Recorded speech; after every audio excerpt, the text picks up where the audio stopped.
indicating that we're getting closer to the hoaxing of events to stampede the world into something that would make 9/11 look like a picnic. And there are a number of signs that have been mounting on this issue over the last 6 to 9 months. And I'm gravely concerned about it. So for that reason, without being able to say that anything is imminent, my philosophy has always been an ounce of prevention is worth a pound of cure. And in this case, it's an ounce of prevention is worth several billion planets worth of cure in terms of mass. Because if we can do what we should tonight and get the word out about this to the President-elect, to the incoming Director of Central Intelligence, to people in the Kremlin who are watching, to people all over the world, there's a chance we can avoid what I'm going to be discussing. So it's a bit like if you were to tell someone they have some signs for a massive heart attack, all right, and it's imminent, and you can do some things right now, prevent it. You can ignore it and have it and have a code blue where the heart stops and you have to be resuscitated. My goal here, using that medical analogy a little further, is to avoid the attack. And in this case, it would not be a medical emergency. It would be a national security and global emergency orchestrated by people who have been planning this since the 1950s. So what I'm going to be discussing is what in the parlance of the Pentagon, CIA, counterintelligence programs is known as a false INW, or a deceptive INW, or indication and warning. And some years ago, I had a meeting, and it's pop culture, we call it false flag.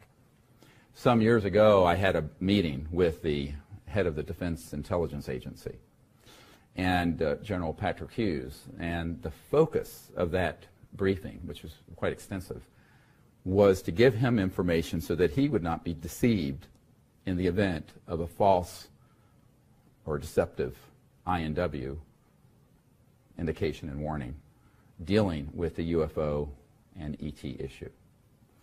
As it turned out, the general had no knowledge of either the UFO issue, the extraterrestrial issue, or the fact that there was already afoot, planned since the 1950s, a program, a longitudinal, long-term, multi-generational program to hoax a threat from outer space when there was none, or is none. This was something that the general was very concerned about, because prior to the meeting I had sent a briefing through courier to the general. He's a 3-star. And he was unaware of any of these issues. And he sort of mirrored what he said, almost word for word, what the first director of the CIA that I briefed in 1993 said, and that is, I have made inquiries into this issue, but I have been provided no information. And at that point, he goes over to a bookshelf in the meeting room for the general, which is in the E ring of the Pentagon, picks up a doll, a little ET doll, looks like one of those little things you get at a toy store, and he held it up, and he was, with great anger, said, "This is all I have gotten for my inquiries on the UFO issue." And it was, of course, people making fun of him. And I said, yes, that's typical. However, there are people on your senior staff who are permanently assigned to this directorate, to being the director of the Defense Intelligence Agency, whereas the director rotates, just like the CIA director rotates. And they know about it, but they're not telling you because they want to keep you in the dark. At that instant, a full bird colonel who was at the briefing stiffened visibly and became quite agitated, but remained silent. And my military advisor and I afterwards compared notes and said, that man is the gatekeeper deceiving the director of the Defense Intelligence Agency. Now that little vignette multiplied all throughout the dysfunction of governments around the world. And so you have people who often, you would think, who would have knowledge of these issues. And it turns out they do not. And then there are other people who should have nothing to do with something this sensitive who are running the projects outside constitutional oversight of the President, the Congress, and their appointees, and of we, the people, most importantly. This is why Admiral Roscoe Hillenkoetter, the first CIA director when it was formed in 1947, took the place of the OSS, said in a letter that the secrecy surrounding UFOs was a threat to the national security. This is why Eisenhower said the secrecy, unwarranted secrecy is what he said. It could be a threat to our democracy and our way of life. And they were referring to this dynamic. So what we have to do as the people, and I'm a citizen, I mean, contrary to rumors, I don't do anything except pro bono free briefings for people in government when they ask me because they found out, oops, this stuff is true, who can I go to and find out what's really going on? And I'll be called into a briefing.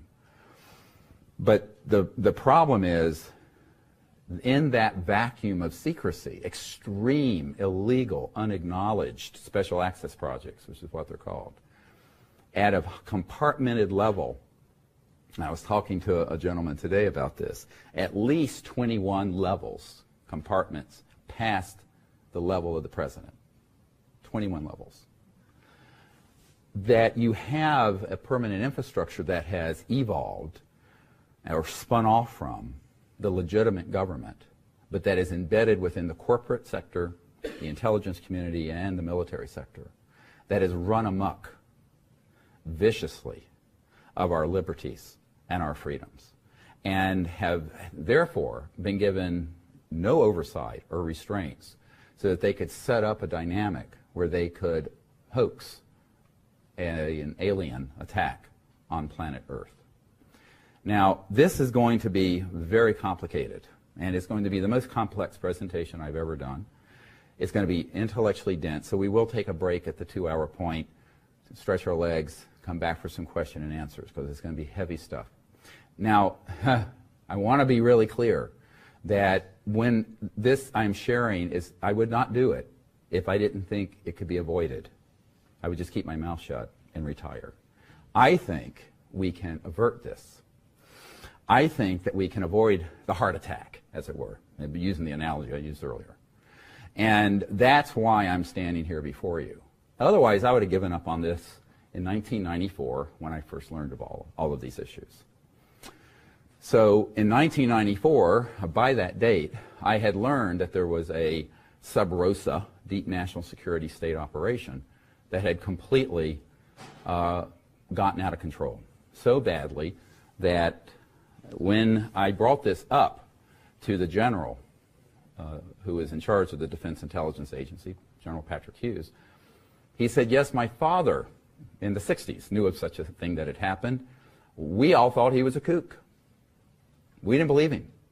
He says, it wasn't until I got into this command as head of the Defense Intelligence Agency, which is almost as big as the CIA, maybe bigger. That's the Pentagon shop for intelligence versus CIA civilian. And he said to me that that his father eventually committed suicide over this issue. So, very heavy. I mean, this is 10 minutes into the briefing. This 3-star general sharing this intimate and devastating fact. And I said, well, I can understand that. You know, I mean, a lot of people have. So I said, but we can't. And he said to me, he says, how have you stayed in this game? I said, I put my vision on the far horizon. And the far horizon is that we're going to make it through this in fits and starts, and we're going to have a new civilization begin on this planet, the hallmark of which is a peaceful planet on Earth, living peacefully with these other planets. Now, to get from where we are now, which is that critical criticality, we would call it medically. To get from criticality now to that point is going to be a very heavy lift. But he said to me, he said, well, I'm glad you have that hope because otherwise I don't know how you haven't eaten your gun. That's what he said. I said, well, it's not my style anyway. But I said, but the point is that there's no point in despairing. Because what I have seen, and this is the part of me that's sort of the spirit warrior and my lucid dreams of the future, is a future where these issues have resolved.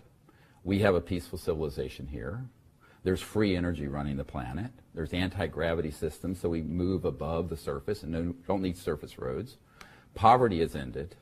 There is complete economic and social justice in the world and a sustainable, clean planet that becomes a level 1, as Michikaku would say, planet that can go forward and go into space peacefully.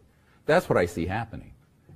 And within my lifetime, and I'm kind of an old guy now, so when I started this project, I was 34, and I'm 61. So I point out to people this has been a 26, 27-year period of work, and it pulled me out of my work as an emergency doctor because I realized that we were in a global emergency. And that's why I left medicine. Get it? I mean, I went from one emergency to another. So it's sort of a dharma, a path of service to be involved in an emergency. So, but the cosmic false flag that I want to talk about is the crown jewel of the secrecy that was hatched in the 50s that led to Eisenhower losing control of these programs. And no president since that time has had full operational access control. They've had knowledge, but not control over these rogue elements. So now we're 60 years into a period where these operations have run amok, so much so that it has become an existential threat to life on Earth. And this is something we have to understand what the modus operandi is. What are the means for achieving this goal? And I was asked today by a gentleman I was meeting with, he says, when do you think they might do this? I say they began in 1950-something. It's already happened. It's already happened. The false flag has already happened. Now, not the crescendo moment, not the final act, all right? But acts 1, 2, 3, 4, 5, 6, 7, 8, 9, whatever, have already transpired. What do I mean by that? What I mean is these operations figured out that the psychological warfare value of this subject was such that they could set up events that are completely hoaxed, beginning in the 50s and 60s, that would convince people that those events were of extraterrestrial origin, alien, when they were not. And so blur the lines between the actual ET activity and the human stagecraft, as it's called, that most people, including people at the White House, wouldn't know the difference. And I began speaking of this in the 90s. Those of you who are around, I see Ricky there and a few others who are around the 90s. I began speaking about this, and I would often say, is it real or is it Memorex? You know, the old commercial for Memorex tapes when there used to be tapes and not digital. And the problem is, who is doing a test, an assay, to see whether it's fool's gold or real gold? And the problem is certainly not UFO subculture, and certainly not the media. No one in government I know, for the most part, has a clue. Even mid-level people, functionaries, within the majority intelligence committee, MAGIC, M-A-J-I-C, that runs these operations, do not know about this. Okay, Majestic, it's MAGIC, M-A-J, okay, the Majority Intelligence Committee, M-A-J-I-C. That's on the NRO document. That's the first document that's in the brief that went to Obama via Podesta, the campaign chairman for Hillary, or the former presidential candidate Hillary, and also to Mr. Trump this past summer. So we try to stay ahead of the curve, and we saw this coming. So one of the, we can talk about this later, that's conventional politics, boring, but important. But all right, but you have to deal with it. Now, these false flag operations, and I do like the term deceptive indication and warning, very military, very precise. By the way, you mentioned that to anyone who's in counterintelligence and military intelligence, they're going to know what it means. Why? Because this is nothing new. Do you think this is the first time this has happened? You ever heard of something called the Vietnam War? How many people heard of the Vietnam War? No, I was talking to a college graduate not long ago who'd never heard of Watergate or President Nixon. So, all right, so there was something called the Vietnam War, and nobody reads anymore. And during that period, we of course first we had some advisors in there. Kennedy wanted to pull us out, was assassinated. Johnson was reluctant to expand, and so they hoaxed an event, or exaggerated an event, called the Gulf of Tonkin incident. So get your history books open, but you can Google it. This is mainstream stuff, not conspiracy theory. And the Gulf of Tonkin, basically what we did, we hoaxed and exaggerated the attack on our ships in the Gulf of Tonkin, there near Vietnam, so that it would cause outrage in the public, outrage in Congress, and it stampeded President Johnson into vastly expanding our presence in Vietnam, which of course enriched, guess who? The military, industrial, financial, gang-bankster complex. So trillions of dollars are at stake here.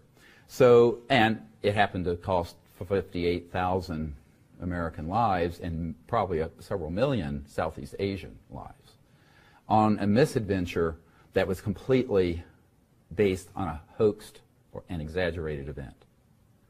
You ever heard of something called 9/11? Who was alive when that happened? Any children here not alive? I've talked to some people.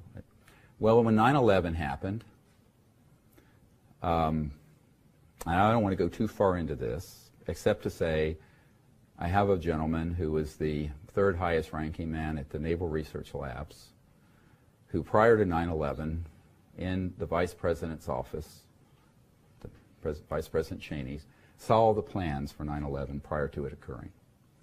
He's deceased, since I'm talking about it now. I did not talk about it for years.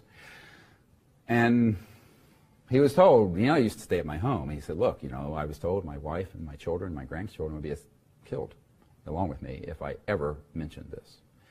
He took it to his grave, gave me the information.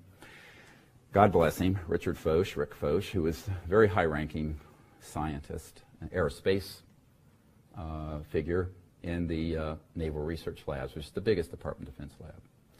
So when 9/11 happened, which was about 4 or 5 months after the 2001 disclosure event, where we had hundreds of thousands of people contacting Congress to hold hearings on this issue, which, of course, when 9/11 happened, that fell way to the back burner very quickly.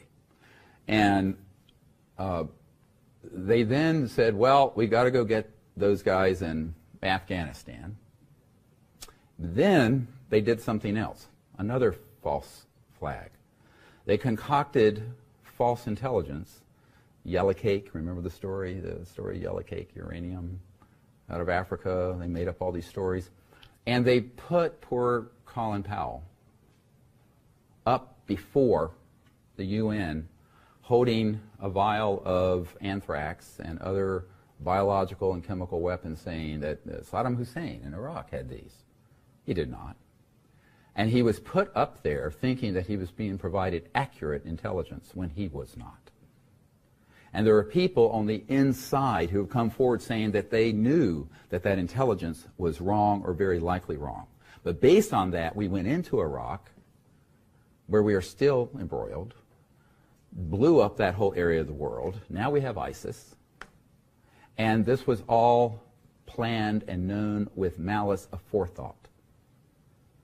So we don't have to reach back thousands of years with Trojan horses and machinations of Machiavellian psychopaths who have been militarists in the course of human history. We only need gaze back from Vietnam to today to see the extent to which these false flag operations, hoaxed events, exaggerated threats can stampede a populace and the Congress and the presidency into very dangerous and bad decisions. Now, the mother lode, the sort of the crown jewel of that kind of event is what has been planned assiduously since the 1950s, and that is a threat from outer space that is alien, that would unite the world around a military junta, a militarism, that would put all of humanity together, but against one or more extraterrestrial races. Now that plan, which they came up with in the 1950s, has been very carefully rolled out. And as you know from my friend Carol Rosin, who was Werner von Braun, the man who invented the rocket for Adolf Hitler, the V-2 rocket, and who then was brought in under Operation Paperclip by the OSS into our intelligence community and into our aerospace program after World War II. She said that on his deathbed, he said, look, first they had this plan. There would be the Cold War, and we could have had peace with the Soviet Union. Then there would be nations of concern and global terrorism. This we put out prior to 9/11, by the way. Then they would pull out the big one, and that is the threat from outer space. And it's all a lie. And that's what he kept saying. It's all a lie. And now when Carol Rosin first told me that, I said, yes, I know that. She said, you know about this already? I said, yes, I learned about this in 1993 and 1994. And she said, well, what are we going to do? I said, well, what can we do? We have to expose it. We have to expose the big lie. And if we do that, perhaps we can fulfill what The Who said when they had the famous song, we won't be fooled again. But it turns out we were fooled again. They were singing about the Vietnam War, of course. Everybody know that song, We Won't Be Fooled Again? I'm not a good singer. Anyway, but I went to go see them, actually, in Atlanta when I was an 18-year-old, and they sang that song. And it was very interesting because everyone thought, well, we're going to learn that lesson in Vietnam. We forgot it. And we had Iraq. And we forgot it. So they let a certain amount of time goes by, the population becomes complacent, we have a very short-term memory on such things, and then they move another one forward. The reason this one is the big one, that has been very well planned, and what I'm going to share tonight is going to ruin some very big plans if it's taken seriously. So what I'm telling you is extraordinarily dangerous. I mean, this is, if you were to rank this on a scale of 1 to 10 of sensitive, compartmented intelligence, information, this is as high as it goes, 10. Now, I've had it confirmed, and it's going to be in our movie Unacknowledged. And by the way, all of you who contributed to that, thank you very much. It's going forward well. We have to have it finished in about a month and then released late winter, early spring 2017.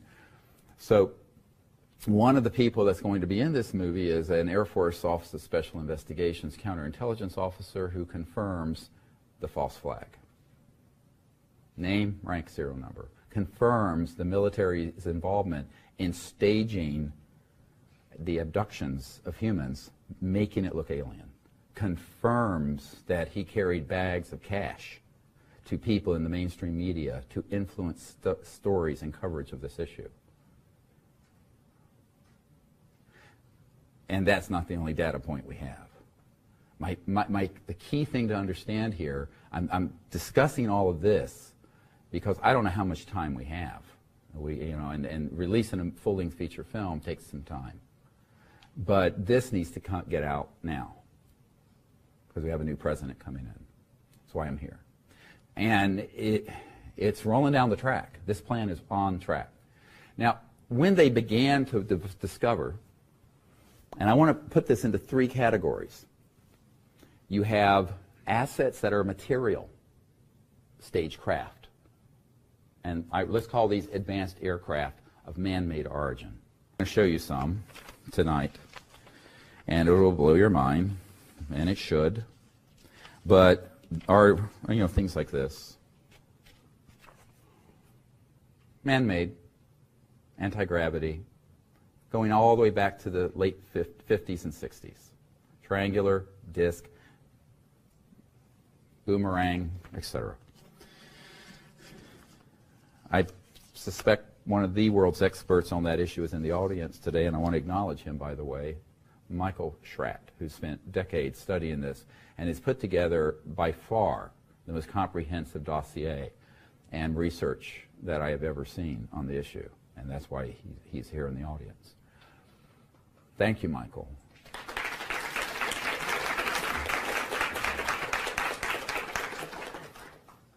Now, what you need to understand is the gentleman I referred to and other people have confirmed this time period to me, that around October 1954, we attained gravity control. So gravity control meaning electromagnetic systems that affect an object so it becomes seemingly weightless, levitates, and corrects for gravity. Now, that research actually began with T. Townsend Brown and others in the 20s, if you look into this. And the Koloski-Frost experiment in Germany and others were using very high voltage, high frequency systems at certain hertz, cycles per second, that would cause a change in the atomic structure and the magnetic field in such a way that you could essentially cancel mass. Okay, so without boring people with a physics lesson, if you make something close to massless, no weight, but weight is different from mass, massless, then you can accelerate it at enormous speeds with very little power. And it can go right-hand turns, go up and down, and if you can control for the interior at 1G, in other words, one gravitational field, then you can go at 100,000 miles per hour, make a right-hand turn, and your brains don't come out of your ears, which was what would happen in a jet aircraft. So that work was being done in open source and then classified projects since the late 20s. The secret weapon that we had was the atomic bomb. The secret weapon Adolf Hitler was working on was this. Okay. And the so-called Nazi bell, they never got it stabilized. Now, so it would lift up and move around. We have video footage of it. It'll be in the film, actual footage. However, they never got it stable enough to do a lot with it. So Werner von Braun, Hermann Oberth, and others who'd worked at Pinatubo and these other facilities for the Germans in World War II were brought into, instead of being executed, like many Nazis were, they were brought into our intelligence community, into our aerospace community. And some of them, unfortunately, took it over from inside. So in a sense, we're living through the Fourth Reich. We defeated World War II, was the Third Reich, Nazis, but they learned to, instead of clumsily stumbling around doing it that way, they went subterranean. So the globe today is a Fourth Reichian fascist order. Now, I say this with no pleasure, and I am not speaking hyperbole. And that is the problem. It's a very huge problem. And there are all kinds of actors and players that have glommed on to that agenda, a bizarre collection of people from different walks of life and different agendas. We'll get into this later. But the secrecy around this issue has only been partial. They have been wanting a certain acculturation around UFOs and ETs for the purpose of having the public think that it could be true, but they don't really know what it is. So right now, more than half the public, over this longitudinal, long-term psychological propaganda warfare program launched in the 50s, believe UFOs are real. They believe there's intelligent life in the universe. But that's about where the granular knowledge ends. There's not a lot of granular knowledge, detailed knowledge of what all this is. And the truth is that this area of anti-gravity, let's call it, for pop culture usage, EMGs, electromagnetic gravitics, gravity control, this became the focus of the aerospace industry and actually was reported open source in aerospace journals in the late 40s and early 50s, and then it went all black. This is a documented fact. Why did it go black? Because they finally figured out how to master it, and they didn't need to have more people joining in. So they wanted to close off that discussion. So in October 1954, gravity control was mastered, and we began to build various prototypes of what the public would call UFOs. And some were made to simulate the shape, appearance, and motion of an extraterrestrial vehicle. Because what better way to confuse people than to have something that looks almost the same? Is it gold? Is it fool's gold? Is it real? Is it Memorex? Get where I'm going here? This is how the spy masters operate. And luckily for them, and unfortunately for us, with the absence of the Fourth Estate and independent science and independent oversight from the public interest, the Commonwealth, they've been able to get away with enormous deception since the 50s.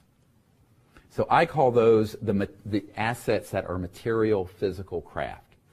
Now that's one category. We'll return to this. There's another category, and this is more difficult to understand, and that is electromagnetic assets. And these include electromagnetic systems that could optically, like a very advanced hologram, simulate an event. Electromagnetic systems that have been called popularly electronic warfare systems that are psychotronic and radionic that interface with consciousness and thought. And electromagnetic systems that can affect large segments of the population when targeted. Now these began to be developed quite in an advanced fashion by the 40s and 50s. And by 1956, it had been accomplished to the point of state-of-the-art. So about a year after I was born. And then the other asset, the third category, is human intelligence, human assets. And these are folks who, some wittingly, some unwittingly, have been provided with a script and experiences that they honestly believe are real, but that have been programmed and are like very advanced consciousness holographic experiences. If you will, electronic hallucinations. And we'll get into this also. This gets into some issues that are going to make me very unpopular with some folks. I don't care. I mean, we don't have time for that. I don't care if you like me, love me, hate me.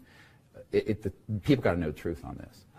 So I really don't. I'm not running for mayor of Crazy Town. I just want the truth out because we can't afford this childishness. Now, so those three categories in general are what we're going to focus on. First, let's talk about the air forms, let's call them, material assets, that are being made by Lockheed Martin Skunk Works, Northrop Grumman, my uncle's old company, Boeing, Phantom Works, etc. And I have many, many people who have worked in these aerospace programs, also at EG&G here. I mean, we're in Las Vegas, in the Nellis Range, so-called Area 51's up the road. It's an old facility, but we'll talk about which facilities are key. But those military and corporate contractors have always had compartmented operations dealing with this, going back to after World War II. Now, some of the material that was being done by the Nazis with the so-called Nazi Bell that was anti-gravity and but it was not well controlled, and they hadn't developed it well by the end of the war. We detonated the first atomic bomb first. Began to get more and more perfected, and as I mentioned, by 1954, gravity control was attained. At that point, we had a race to see how we could, how many of these forms we could develop, and the research between the mid-40s and the mid-50s was augmented, assisted, or propelled forward by the reverse engineering and study in a separate compartment of so-called extraterrestrial materiel. I'm referring now to things that some of you have heard about, like certainly the Roswell crash, Kingman, Arizona event. There are others that have happened, and these objects, which were downed with electronic warfare systems, they didn't just fly in and crash in an electrical storm. That's a myth. You don't go through interstellar space and come into the atmosphere of Earth and, oops, I can't navigate, and then just suddenly crash. And it happens to be right by the only atomic bomb squadron in the world in Roswell, New Mexico. That was the only 509th Bomber Squadron was the only place in the world at the time of that event. And the interstellar civilizations were worried about what is going on Earth, because when we detonated those bombs, it was picked up by them. And they came. And they're here. And they're worried. And they should be worried. So that's what opened up the modern era of UFO extraterrestrial activity. And this is why you need to call this what it is. There's two things here. There's UFO is a sort of a general phrase. It just means an unidentified flying object. Well, it's unidentified only to people who are not informed. They don't fly in any normal sense of the aerodynamics flying of a plane, but they are objects. So the only true part of the word UFO is O. And the rest is an obfuscation. So a blurring of the truth. But if you use that pop culture term of UFO, there are two types. Man-made ones here, interstellar extraterrestrial ones here. And you can tell the difference if you get up close enough, if you know what you're looking for. And we'll talk about that. The ones that were being developed by these early aerospace and research efforts were then benefited by studying the extraterrestrial objects, that we began to learn how to use electromagnetic scalar longitudinal systems. Now, I'm not going to get into a big physics discussion here, except to say the light you're seeing here is in a wave like this, right? So you have a wavelength, and so you have all kinds of spectra. Infrared, ultraviolet, visible spectra, different. A laser is coherent light. So a green laser is all the green, and it's coherently propagating. Okay? Longitudinal or scalar electromagnetic signal is actually not a wave, but a point in a line. And it actually can propagate at multiples of the speed of light, of the waveform of light. So the waveform of light is what we call the speed of light, but there's this other type. So that began to be studied also in the 20s, 30s, and 40s, began to be weaponized into systems, and by 1947 or so, they began to have, and I use this word cautiously, successful deployments of it so that it would hit an interstellar vehicle, interfere with its electronics, and have it crash. Now, I know men personally who have operated those systems up to and including recently, in the last few years, at facilities at various places around the globe.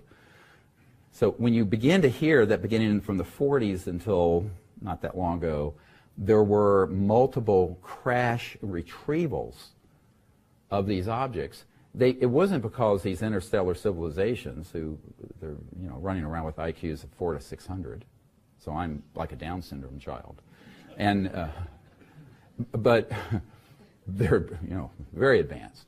They were running into the deployment of these systems, and they were based all over, and they began to be based all over the planet.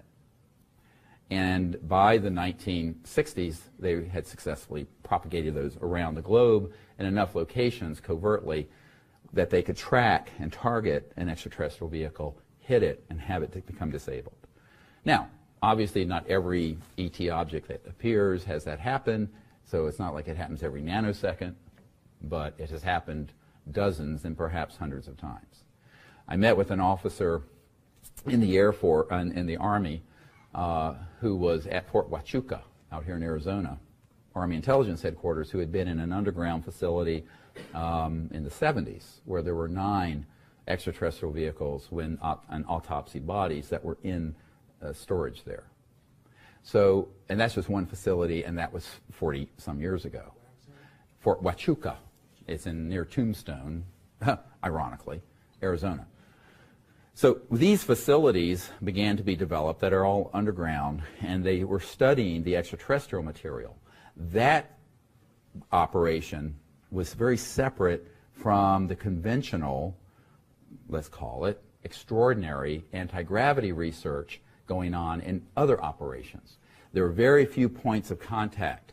So this is where you get into a complex understanding of TSSCI, Top Secret Special Compartmented Information or Intelligence. And the compartmentalization is very, very specific. And there could be people working on, say, gravity control systems for the Lockheed Skunk Works, but they weren't allowed to talk to and didn't know anything about the people studying the extraterrestrial materials, but there would be a few points of contact that would bridge it over. All right? But very few, very tightly compartmented. That's how that is structured. And I have had the privilege of interviewing people who've worked on both sides. Now, when you begin to consider then, we've had over 60 years, 62 years, and trillions of dollars in black budget unacknowledged special access funding, USAP, unacknowledged special access, completely black, funding of this kind of research and development, both on extraterrestrial material and on other conventional, and the then augmentation of the conventional anti-gravity human with the extraterrestrial studied material, you can begin to realize that what's out there that humans control is fearsome and awesome. And unfortunately, to the lay person or to the average general, admiral, or president, is indistinguishable from an extraterrestrial object in their mind. So that is really the danger point. That is where you have the risk of you being able to take these objects that are 100% man-made and, for example, this boomerang flying object seen through around the Hudson Valley, I believe this one, and the Hudson Valley events and the reported up and down, I think it was 88, something like that. And people got right up underneath it. Look what's underneath. Can you see that? Little tubes and structures and grids and what have you. That's not extraterrestrial. That's man-made.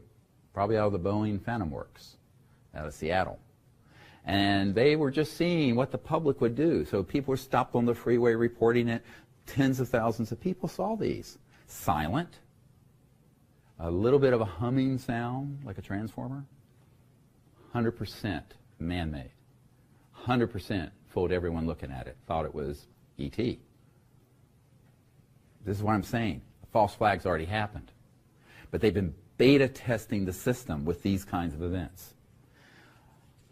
Another one that was reported are the big flying triangles, 200-300 feet across. Remember these? Belgium, other places. Look underneath. So these have been reported, and they have a grid structure, very manufactured, very man-made. Silent, except for a little bit of a humming sound when you're close. Electromagnetogravitics, floats along. Now, here's another layer of confusion that I didn't get a chance to share this with Mr. Schratt. There are extraterrestrial objects that look like and approximate the man-made ones. Now, you want to get a little more confused. Consider that if there's an extraterrestrial event that happens, They will then put up a man-made one, and they'll hoax a man-made event piggybacking on an extraterrestrial one, just to really confuse the picture. And that's happened many, many times.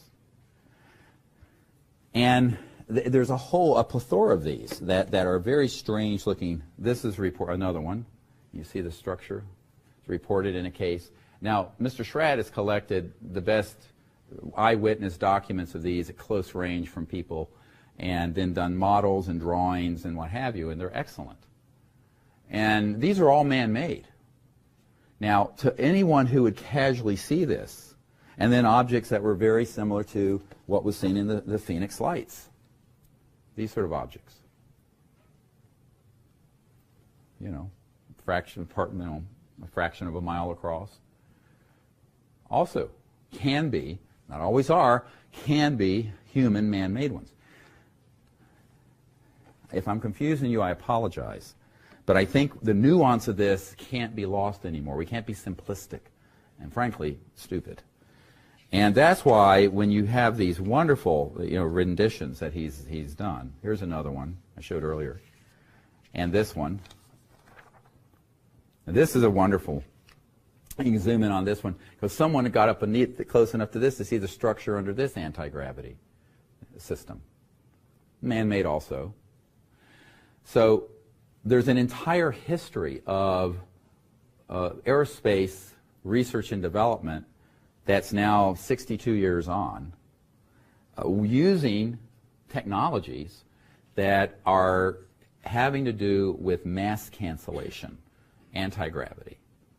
And those have been deployed purposely so that it'll get into the media and thousands of people will see it, and it will either hide an extraterrestrial event and overwhelm it, or it will simply be a way of them testing the system to see what will the people say, what will the media say, how are they going to react, and then they can refine their algorithm, their protocol for how to do the hoax down the road. This is how they refine the false flag over a 60-year period. Now, one of the people who you all have heard of, I'm sure, who was the Lockheed Skunk Works head for years until he passed away, is Ben Rich. And, I had people who were at meetings with him where he confirmed that we had things that could, quote, take E.T. home. And he also acknowledged that every point in space and time is connected to every other one through consciousness, and that telepathy, as it's commonly called, is real, etc. But Ben Rich may not have had all full access up to that level. And in some letters that we have, courtesy of Mr. Schratt, and these are, I just laid eyes on these today. I have a letter, Lockheed Advanced Aeronautics, to a gentleman, to Mr. John Andrews. He says, and the first letter that was written to him was, do you think that the UFOs are real, and et cetera, and so on. And he says, in response to your letter, I am a believer. So is Kelly Johnson, who of course, was the U-2 spy plane. With regards to another gentleman's comment, I do not believe any Lockheed person could or would have made that commitment. Rest easy. Anyway, and it's signed Ben Rich, July 8, 1986. And so in this, the letter, he asked for a clarification. And he says, did you mean UFOs as in man-made or extraterrestrial? And Ben Rich, the head of the very famous Lockheed Skunk Works, says, Dear John, this is the July 21st, 1986. Yes, I'm a believer in both categories. I feel everything is possible. Many of our man-made UFOs are unfunded opportunities. He underlined UFO and unfunded opportunities. In both categories, there are lots of kooks and charlatans, so be careful. Best regards, Ben Rich. Here it is. Explosive. Dispositive. Now, he, again, would not have had a complete all-access pass into every compartment, extraterrestrial and man-made, because The intelligence officer that we have recently interviewed confirmed that the area at Nellis Air Force Base that dealt with man-made advanced UFO-type anti-gravity was completely separate from and hermetically sealed from the extraterrestrial facility underground that was run by people, not ETs, but that had the ET craft they were studying. We've also had it confirmed that the very famous Cash Landrum case, how many people have heard of this? In the early 80s, and there was a craft outside Houston that had a core breach and was spewing radioactive material and injured and killed a couple of women. And it looked like a saucer, and it was flying, and they had to call in helicopters to assist, and it made a crash landing in a remote area. This Air Force Office of Special Investigations official, on camera, admits that he was the principal investigator that, for the Air Force, put out the cover story that it was a UFO, and he said it was one of ours, but the skin of the craft, the shell, was extraterrestrial. The power plant, which they had not been able to fully figure out, had a hybrid system that had a nuclear power component that had a filtering problem and a core breach and began to spew radioactivity on people. And this is on camera. This is a lieutenant colonel, name, rank, serial number. I'm telling you, this is going to be explosive, this movie, Unacknowledged. So what you need to understand is that the intelligence community is thrilled if the UFO community says, it was a UFO, it was all alien, when in reality, it's not that simple. It's both. Some of it's ET, some of it's man-made. Some of it's both. And the Cash Landrum crash case was both. So this understanding is key. Otherwise, everyone's going to assume anything that we don't understand that zips around is extraterrestrial. Moreover, anything that would come over and do an Independence Day attack, boom, is extraterrestrial, when it isn't. It is not. It is absolutely not. It's all a lie. It's the biggest hoax in human history, and you've got to wake up to this.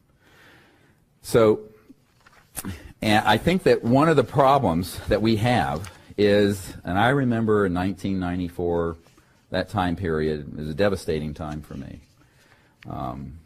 I was going to quit all this. It's too difficult. A man came to me and says, yes, you've discovered the truth. But guess what? No one's going to believe you.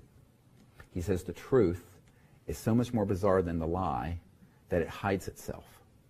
And he says, for that reason, you will be discredited even though you're speaking the truth. He says, so just be prepared that if you talk about this, you will be discredited. And I said, I understand that, but do you not warn the public of something like this? If we had known that we had hoaxed the Gulf of Tonkin, and could we have avoided Vietnam? If we had known about 9/11 in advance, or the hoaxing of the weapons of mass destruction materials about Iraq, could we have avoided that disaster? This is my dilemma. So, if I speak the truth, I'm discredited and hated. If I don't speak the truth, I carry a heavy, heavy burden. So, I'd rather speak the truth even if people hate it. Now, here's another object that's been seen. Very unusual, very detailed, excellent rendition that Mr. Schrad has done. Man-made, very advanced. I suspect would deceive almost everyone who saw it. And this is the Hudson Valley boomerang shape, probably out of the Boeing Phantom Works. And tens of thousands of people saw this, by the way. The ones who were close enough to it could see actually the structure and the girds and the struts and the infrastructure of the craft. Well, interstellar vehicles don't have that. So here's a little tip. The ET objects are seamless, have no parts like that. and have a completely different quality to them because they are interstellar and transdimensional, because they go beyond the speed of light and they are manufactured in a way that is completely different. So listen very carefully, because I'm going to blow your minds, if I haven't already. And I know this is a lot of information in an hour. But listen carefully. Your life will depend on it. And those folks in Washington and Moscow listening, listen very carefully. Interstellar vehicles do not manufacture the way we do. So like if you're going to make one of these, you're going to dig up the materials, put it through a mold, rivet it together, have plates and struts and parts, right? But it's got a power plant on it that's electromagnetic-gravitic, mass cancellation, it floats, it's silent, looks and sounds like a UFO, and it could be a saucer, it could be any shape. They can make them in any shape. An interstellar vehicle is not manufactured that way. So I don't want to lose everyone with a lot of jargon here, but if you can for a moment, you ever heard of 3D printing? Imagine if you did 3D printing, but from another dimension. Think about that for just a minute. So that if you had mastered 0-point energy, the base energy field that all matter and energy is fluxing from, all subatomic particles, and you had mastered it in such a way that you could create a resonant frequency in the shape of a spacecraft. And it would then go from that fourth, fifth dimensional energy field into 3D as almost an extrusion mold. Does this make sense? And where it would materialize in that perfect form. It wasn't something that was put together by digging up those minerals, melting them, smelting them, and riveting them together. This is why they do not have those kind of moving parts and seams. They are seamless. Very important data point for those of you who will have a close encounter with a man-made object versus a close encounter with an extraterrestrial object. I'm trying to give you a little tutorial here. And I'll take it one step further. When they have retrieved extraterrestrial objects and they've done the assays, the metallurgical studies and atomic studies, the material is so pure that even in the vacuum of space, we could not create it with any known human technologies, because it's being created transdimensionally using these sort of electronic fields that cause matter to be aggregated, if you will, out of thin air, out of space. Because space is not empty. The majority of the cosmos, black energy, black, dark matter, et cetera, and so on, you can aggregate the subatomic, atomic, and molecular structure for any element, or any matter, or any complex molecule, and materialize it. Does this make sense? It is a known science in the very high end of the intelligence community. Now we're talking about something which the guys I know at the CIA call WSFM, weird science and frickin' magic. And that is what they call it. Now, my uncle worked for Northrop Grumman on the lunar module, landed on the moon, and I talked to an engineer there not long ago, and he said, yes, we just call it PFM. And excuse my language, pure fucking magic. And he says that's what they call it. He was an aerospace engineer. And so when you begin to deal with these sort of very advanced technologies, there are grades of it. So there's man-made anti-grav. There's man-made anti-gravity systems that have been hybridized, studying extraterrestrial materials, a notch up. Then you have the purely extraterrestrial objects, which are a quantum leap beyond. Now, since Ben Rich died in 1995, and he made those comments, in the last 21 years, trillions of dollars have been spent on this, and some of the most brilliant minds in the world have worked on it. And some of these gentlemen I know, scientists, and they've worked in the Cube, as it's called, up there at the Skunk Works underground, not far from Palmdale.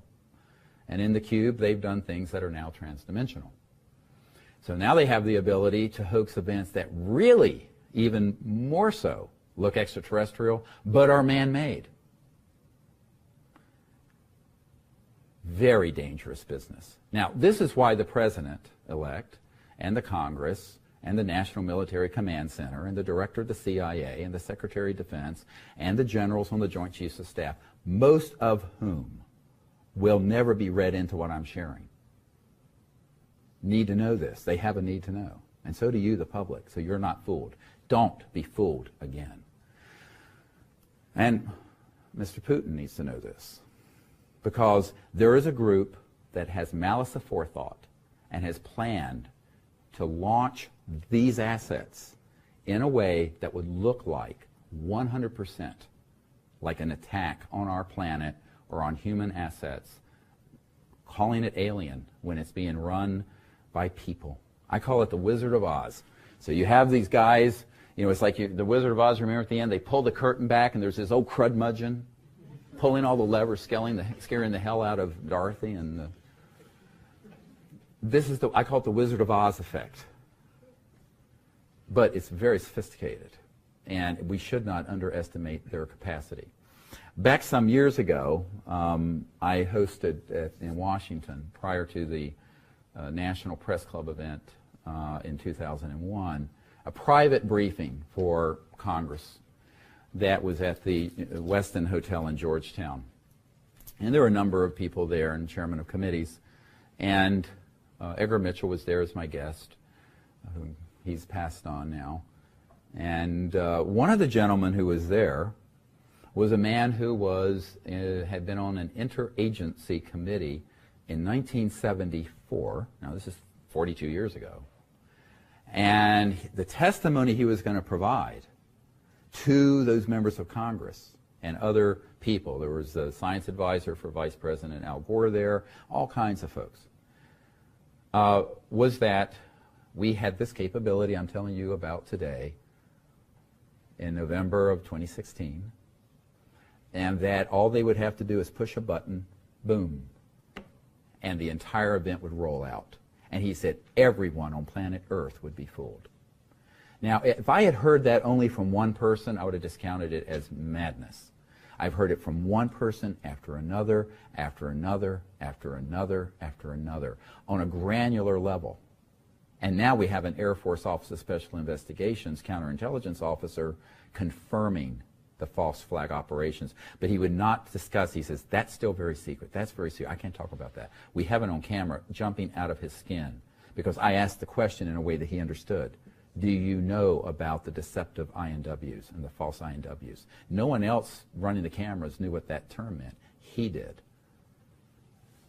This is in the film. Now, what happens then when you have a black operation that is so secretive that they could pull off a stunt like this? It means they could stampede the entire world into an Independence Day, like the movie, event. Has this already been beta tested? Yes. So they beta tested and have been testing on the public sightings that are man-made UFOs, often piggybacking on sightings of actual ET craft so that people are confused, don't have any discernment. They've also been involved in using first the stagecraft of little people. And I mean no offense to short people. I know sometimes people get prickly when I talk about this because I'm 6'4", but special operations folks who are under 5 feet and with certain makeup and masks on these anti-gravities who would go then and abduct people. So there have been abduction squads, which are also confirmed by this Air Force intelligence officer, that have been operative for decades.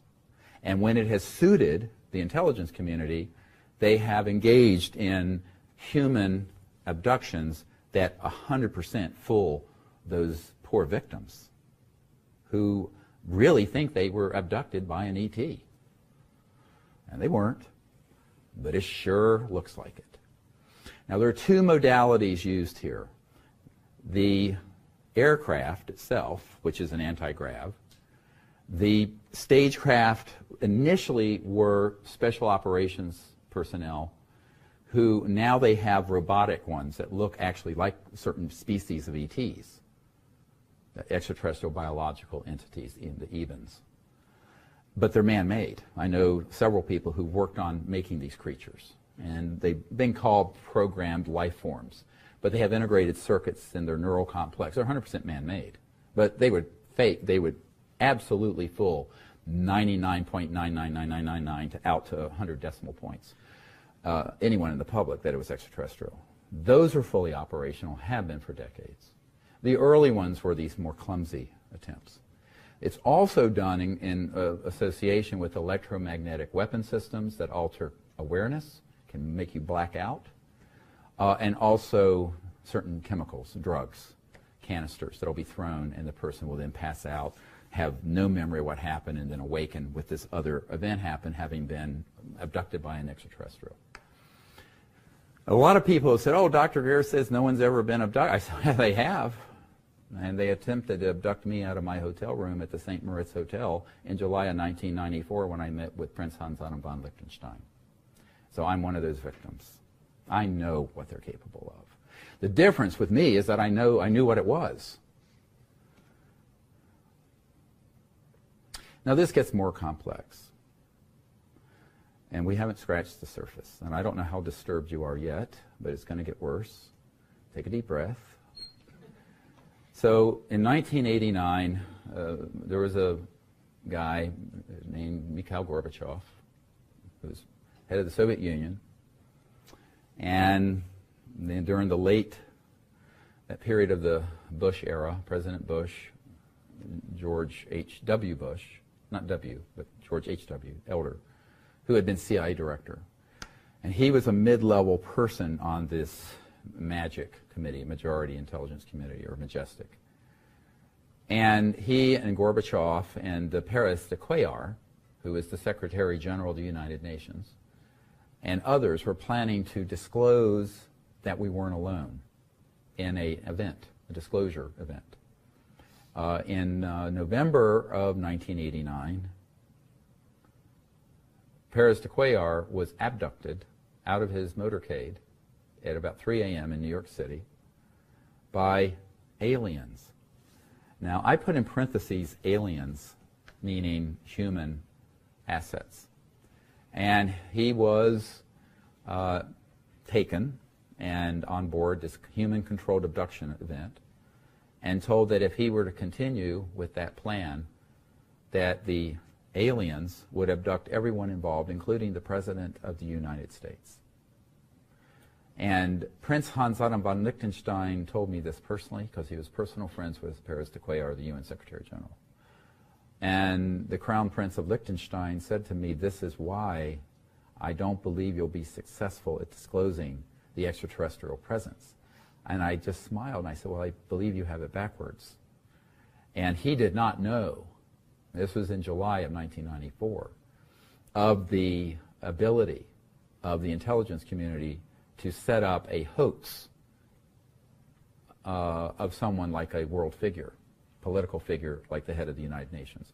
That actually happened. Now, because of that, Gorbachev, Bush Sr., the President, Paris de Cuellar, and others involved canceled the plans to let the public know we weren't alone because they were concerned that, and I was told, and I'm quoting by Prince Hans von Liechtenstein, that this blew up like an atomic bomb in the Bush White House, and they said, we're staying out of this now.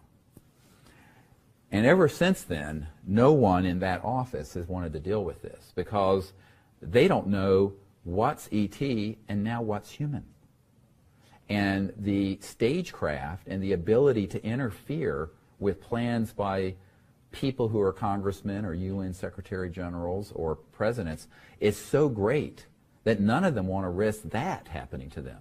Because in those elite circles, trust me, because I've been in meetings, those folks don't want that to happen to them. Or worse. This is why, when I got this information to President Bill Clinton via his CIA director, 2 months or a month later, a very good friend of the Clinton family came to my home and said, well, they really support what you're recommending, but they're afraid that if President Clinton does this, he will end up like Jack Kennedy. And I laughed. I thought he was joking. And he says, "What are you laughing at? I'm being serious." This guy was a jokester, sort of bag man for the Democratic Party, fundraiser. And I said, well, if that's true, we really are in trouble. Now, that was in January of 1994. And you can see why between December of 1993 and the summer of 1994, I was canceling my involvement in this subject. I had to be begged to stay in it, because this is very difficult. So this is how long I've known this.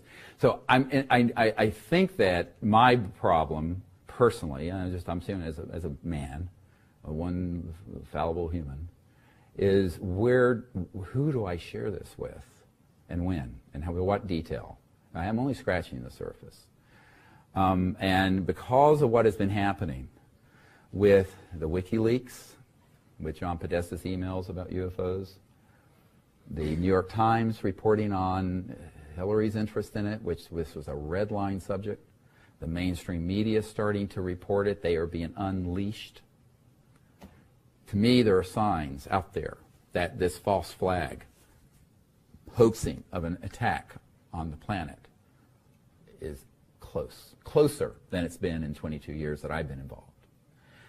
Now, the gentleman who had this story to tell and who was an official on the interagency committee dealing with this specifically, who was going to testify in front of these members of Congress at that private meeting I set up in 1997, he told me that this was the most difficult thing he'd ever done because he felt like he was betraying some of his brothers in the intelligence community, but he felt the world needed to know.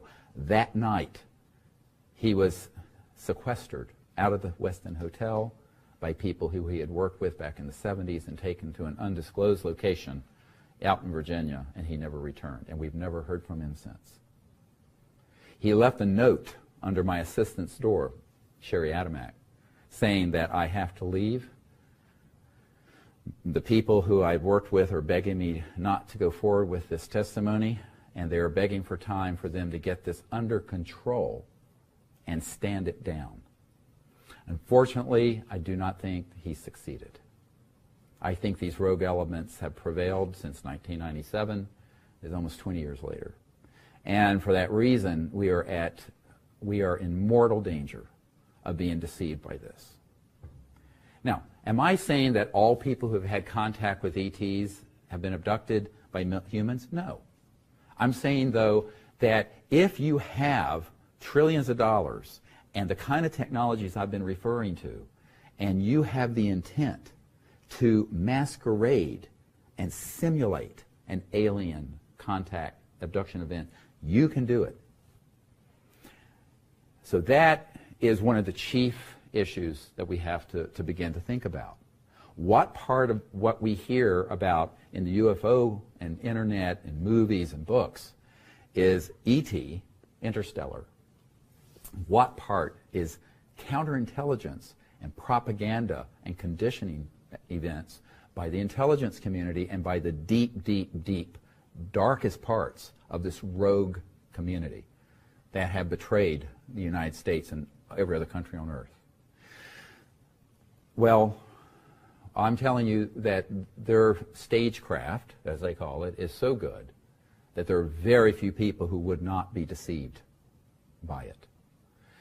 Which means that we have to approach every account we hear, every event that happens, with extraordinary, scrupulous skepticism. And we are not being skeptical enough. Now, I know I'm building a very long bridge for you to go over, and I apologize for that. And it's not my fault that you've been lied to for 70 years. As I was preparing to come here, my sort of gut check on this is that what is the right thing for me to do? And that is to send up a call, like Paul Revere. The British are coming. Well, the British are fine now, but this is coming. And let's not get fooled again. Now, I want to talk about another level of this, and this is a more complex one than what I've shared. And that is the electromagnetic systems human-controlled, that affect consciousness and the human experience. Back in 1994, I met a man who headed up a research and development effort in the 50s. And he had developed an electronic system so that you could put on a headset and alter anyone, not a trained psychic, but anyone, so that they could remote view through consciousness the field of mind any place on Earth. He offered this system to me as the director of CSETI, the Center for the Study of Extraterrestrial Intelligence, because our prime mission is to create a time of universal peace and open contact. And we use remote viewing, but we use the more innate capability, meditative faculties, as you probably know. And I said, no, I don't want that, because that's going to lend itself to being misused. And he says, you're very wise. It has been misused. So after he developed it, the CIA set up a front company, I believe he called it Alphametric Corporation, that bought this technology and then took it in subterranean and has been developing it ever since. So he said, you know, we developed this so well that we can target somebody with an electromagnetic field that has embedded in it like a script or a hologram or a series of experiences, like a lucid dream. And that person will believe it's real. And it'll be indistinguishable from reality. And I am quoting now from this senior scientist. He said, it is so good that if we want you to have a personal conversation with your personal God, Jesus, Muhammad, Buddha, whoever it is, you'll have it, you will think it's real, and you will absolutely pass a lie detector test that it happened. That's how good it is. Now, that was fully operational in 1956, 60 years ago. So now you combine that with the conventional stuff like MK Ultra. Everybody know the song Muse, the rock group did a song called MK Ultra. But the MK Ultra stands for mind control, K like German control. And it was acknowledged CIA program. It came out during the Senator Church hearings back some years ago in the 70s, I believe. And they were using, what they acknowledged through those hearings was they were using LSD and other things to do mind control. The part of it that did not get acknowledged in the church hearings on Capitol Hill is what I'm discussing now. That was kept secret. And that's the electromagnetic systems. Some people call these radionic and psychotronic systems that can affect consciousness. They can also affect biological systems. They can induce cancers. They can induce heart attacks. They can do a lot of nasty stuff with these weapons. And they have. So just you be aware that that level, this is now going into a deeper level of operational capability than, let's say, these anti-gravity crap. Because now you combine this with chemical hallucinogenic systems, electromagnetic mind-altering targeting systems, the stagecraft or program life forms, or small people who are made up to look like an ET, and boy, can you fool a lot of folks. So this that I'm talking about right now, I was pulled aside by someone and said, if you continue to talk about this, you are putting your life in peril. We're going to not tolerate it. Now that was in 1994 also. Because this is the deepest part of the secrecy around this subject. Nobody wants to talk about it. No one wants to acknowledge it. If you do talk about it, they think you're wearing a tinfoil hat. And you know, you're going to get ridiculed, you're going to be debunked, and the UFO believers are going to hate you because they bought into certain paradigms of us versus them and all this stuff that's in the pop culture and internet and movies and documentaries, and it's all a hoax. And the intelligence community is going to hate you. The public can't get their mind around it. It's a lose-lose-lose situation for a gentleman like myself. And but I still feel compelled that you need to know the truth. A few people need to hear this who can be prime movers and help us. We're running out of time. And I think that this is why when I first got involved with this, I was early on, and I want to set the record straight on this, invited out to Lawrence Rockefeller's ranch out in the Tetons. And unfortunately, people call this the Rockefeller Initiative and this and that. What it was, and you can look this up online, it was Project Starlight. And Project Starlight I started in 1993 to put together people who would be whistleblowers and military witnesses and put the best available evidence together to get to the President and members of Congress to let them know about this. Now, Lawrence Rockefeller and I had a very private discussion on his deck that one of the nights we were all gathered out there. And I asked him, I said we need someone like you to lead this up. I have 4 young children, and I'm full-time in an emergency department taking care of life and death things 60, 80 hours a week. I really don't have time to do this. And he said, no, I won't do it. You have to do it. And I said, are you out of your mind? I'm a country doctor in North Carolina, rambling around in an ER. And I said, this is not something I should be doing. You're a Rockefeller. And I literally said, look, Lawrence, you're old, you're rich, and you're a Rockefeller. Just like that. And I'm very blunt. And one of my uncharming aspects, I'm very direct. But he said, no, my family, referring to David Rockefeller, his brother, who was head of Chase Manhattan Bank, who's part of this cabal, and his nephew, Jay Rockefeller, who was chairman of the Senate Intelligence Committee, also a member of the cabal, are jumping up and down on my nuts. And I'll just say that's what he said. Now, other times I've said my toes, but that's what he said. And I said, well, you know, I'm sorry about that, but blood's thicker than water. And he wouldn't do it. So he's played a support role, and we began to organize this effort. And in 1995, we had the Asilomar gatherings near Monterey, where we had KGB people, cosmonauts, military witnesses come together. We signed, many of us, not everyone, the Project Starlight document that went to the President. The Associated Press sued. It got released. It's on the website. Go see it. This is all a matter of public record. But what Lawrence Rockefeller said to me is that not only was his family upset, but it was too dangerous for him to do. And he begged me to just go ahead and do it. And with his hands, he made interestingly, a shape like this object. And he made like this, and he said, it's like a flock of geese flying along. And I want to be back here, and I'll be back here. We need someone up here. I said, yes, but geese, when they do this, they take turns rotating because they're taking the headwind. And he laughed. He says, well, too bad. So that, the rest is sort of, as I say, history. But in these sort of corridors, there are a lot of very good people who really do want to see this resolved, but they don't know what to do about it. And I've concluded it cannot be resolved by these elites. It's got to be resolved by us.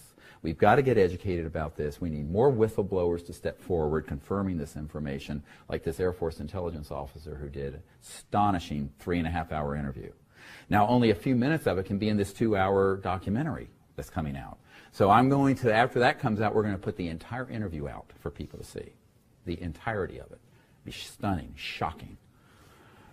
But at the same time, we need to understand that if we can put out a warning call, all of you listening, to our friends, our neighbors, we can perhaps avert this disaster. And because putting the sunshine on this and exposing it neutralizes the threat. There's no element of surprise if we come out with information, and more people do, like Mr. Schratt, showing what these aircraft that men are making at the Skunk Works and at Northrop and at Boeing are, and what their capabilities are. But we also need more people like these whistleblowers. Now, there's a whole group of people I'm not going to go through all this. I'm going to hold up a few of them who are part of a group who have been exposing the electronic warfare systems. You know, here we have an NSA veteran, Naval Academy graduate, a practicing physician who is targeted with these weapons, a whistleblower from DARPA, U.S. Army officer in physics, a whole group of people I have here who have come forward with these electromagnetic weapon systems and how innocent people have been victimized, targeted by them. And being one of those people, and I've been someone who has been targeted with these systems, I can tell you that if you know they exist, you won't be fooled by them. If you don't know they exist, you will. This is why, you know, in the Vedas it says knowledge is the greatest purifier. If we have knowledge, then we can discern. If we have no knowledge and no information and we're in the dark, we can be deceived. And this is also why Lieutenant Colonel Tom Bearden put out years ago this book called The Real Star Wars. And Tony Craddock, my friend, just released it. I wrote the foreword to it. I had a copy of it here somewhere. And it's about these electromagnetic, radionic, and psychotronic systems. And this was released in the 80s. It's a little monograph this big. And Lieutenant Colonel Bearden knew about this. And so he began to talk about it. Now, so he could talk about it and not get in trouble, he always referred to it as Soviet technology. That was just a ruse. He had to. He had to. Because he had very top secret clearances. But this information's been out for decades. But it's sort of hidden in plain sight. What I want to do is connect these dots to folks. So that you understand that, yes, there are extraterrestrial civilizations. They're very concerned with what's happening on this planet. And yes, there are humans that have these assets that mimic and have reached, and I'm going to use this word carefully, parity, near equivalence with what an appearance would be of an extraterrestrial vehicle, because they have become more and more and more refined over the decades, up to and including very powerful electromagnetic systems that are transdimensional, can materialize things, if you go to Dugway Proving Grounds near Salt Lake City, near Provo, there are things going on there that look 100% ET, but they're not extraterrestrial, they're alien. They're man-made. But it's incredibly well-defined, well-developed. With that knowledge, maybe we will have discernment. And with that knowledge and discernment, maybe we won't be fooled again. This is my hope and my prayer. And if we don't get discernment, we're going to be sitting ducks, much more so than we were on 9/11. And I think that this is why, in my opinion, we have all have the responsibility to share this seminar and this information with the public, with everyone we know, as far-fetched as it may seem. Now, one of the things that I've wondered in my own mind is to what extent there have been people who are embedded in our society who have had these scripted experiences and are sharing information that they believe to be true, but that have been completely scripted. Now, this is going to be very difficult for me to talk about. I don't like talking about personalities. You'll find that in the history of my entire career, I talk about issues and information and not people. But with that said, I want to talk about a gentleman who I knew quite well, who's passed away, named Dr. Fred Bell. Anybody ever heard of him? A few people. Interesting character. So Dr. Bell, the name sound familiar? Bell, Alexander Graham Bell, descendant of Alexander Graham Bell. And he, in the disclosure materials, one of the only a couple people who aren't named name, rank, and serial number. And I will tell you now, first time I've ever shared this, why he's not named. He shared information very important, but I had to be very careful of what I included. Now, this gets into the sort of unique responsibility I have in this regard. And he had been given over to the MK Ultra program at the agency at birth, as a very, literally at birth, to the intelligence community, to be programmed as sort of a genius in aerospace and technology, and to work inside the system as sort of a electronically, psychotronically controlled slave. Now, that's how I would put it. Now, his parents did this with knowledge of forethought. How anyone can do this to a child, I don't know. But he was. And I was at his home and saw his badges from Hughes aircraft, from the anti-gravity chamber that Hughes had, from all the different contractors and things he had worked on. And he had gotten, and actually had met Werner von Braun also. And his specialty, what they had trained him to do, was to develop weapon systems that would target, hit, and knock down extraterrestrial vehicles when they came out of transdimensional space-time into 3D. Now, I don't want to get too techie here again, but when you're going from the Andromeda galaxy, 2.5 million light years from here, to Earth, you're not going at the speed of light. It'd take you 2.5 million years to get here. That's what a light year is. The distance light goes in a year. So it'd take you 5 million years to go back and forth at the speed of light. Never mind the space shuttle or some piece of junk like the rockets and jets. So if you are an interstellar civilization, you are by definition transdimensional, because you're going to go through the crossing point of light, you're going to cross into these other dimensions, and then in point A and point B, 2.5 million light years distance, Andromeda galaxy, Earth, then is here, because you're bypassing linear space-time. Does it make sense? And you can do this through teleportation resonance systems. Anyway, so, which, by the way, we started experimenting also with in the 50s, and were able to perfect. In fact, even before then, the so-called Philadelphia experiment, which didn't happen in Philadelphia, that's another long story, I won't get into the weeds here, was in the 40s. So these electronics were being experimented with humans, but interstellar civilizations perfected this many, many, many millions of years ago. Some of them are certainly hundreds of thousands of years ago.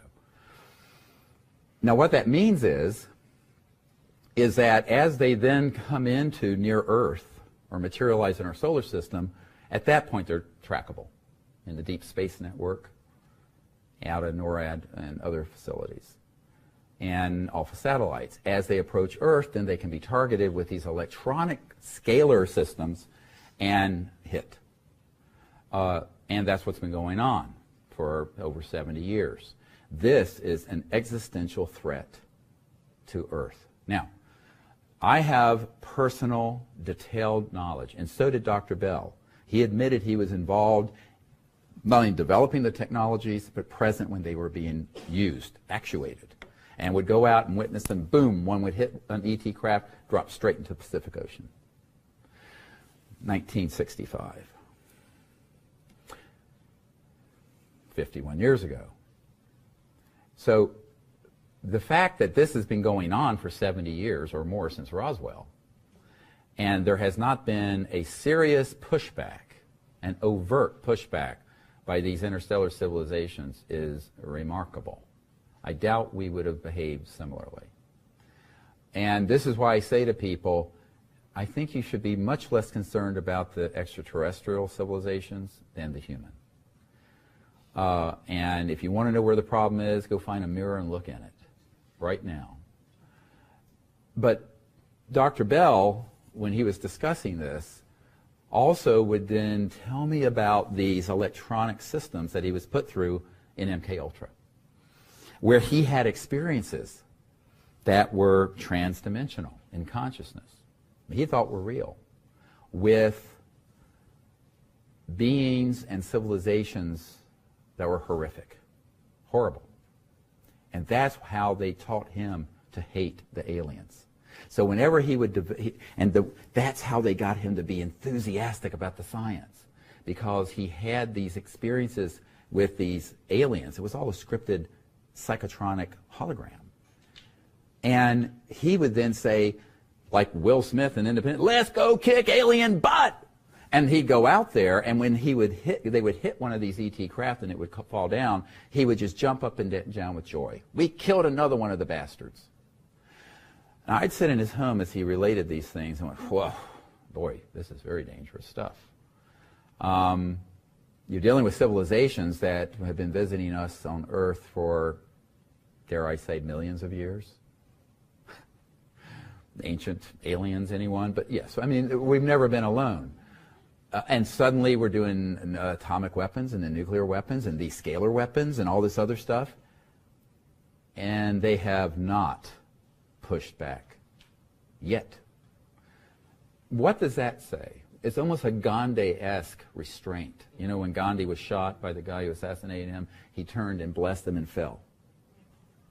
The last thing he did was bless the person in a Christ-like act of forgiveness. So, you know, if they were so horrific, we would have known about it about 1945. It had been all over, point, set, match, finished. Now, when I was at the Vatican having a theological conversation about this with Monsignor Balducci, that was facilitated by my very good friend Paula Harris, who's an angel in this field.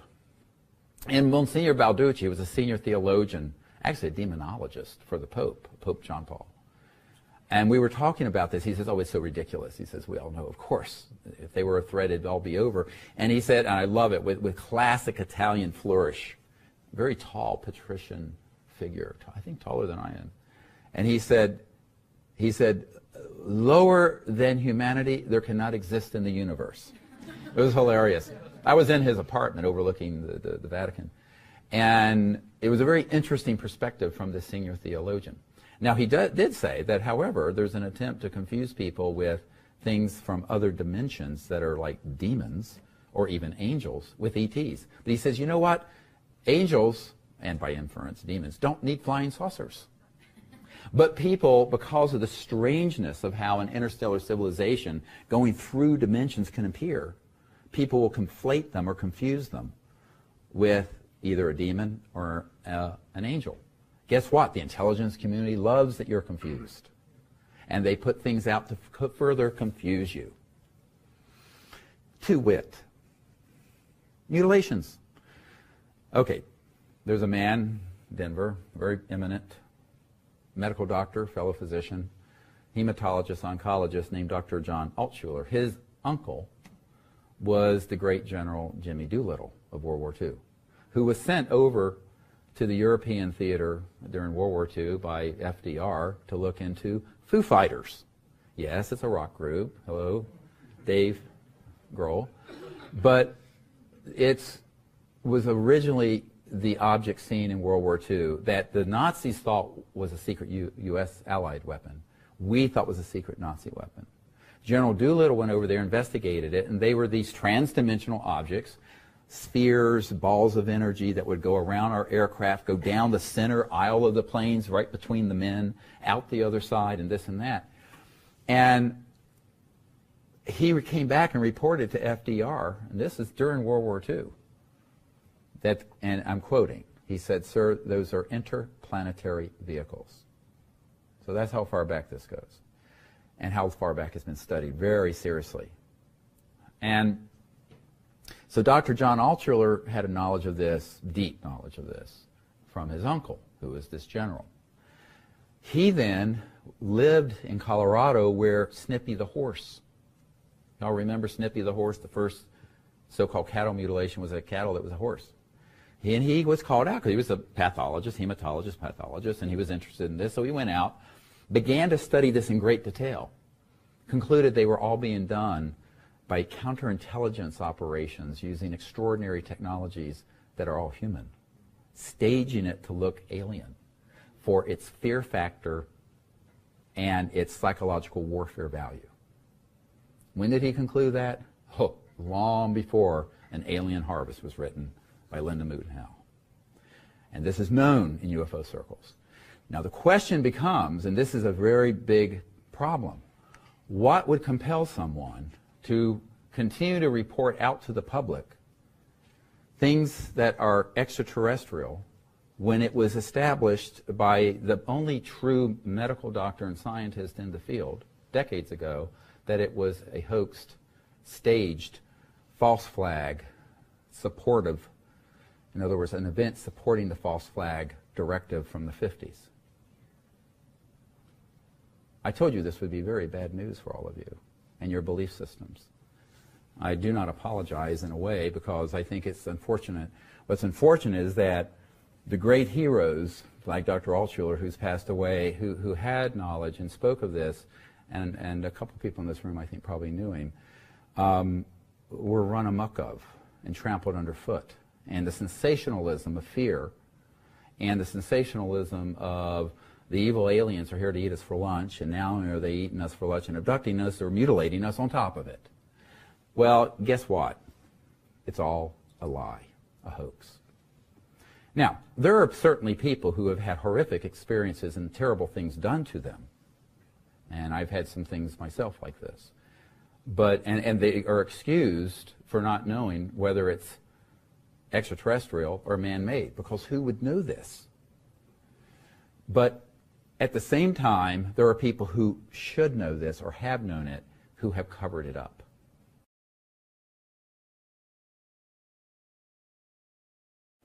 And this we cannot allow any further. This has got to be called out. The other problem is when you have people like Dr. Bell who have been having these experiences, we have to understand that there are some very, very good people out there speaking about information, experiences they've had that they do believe to be extraterrestrial.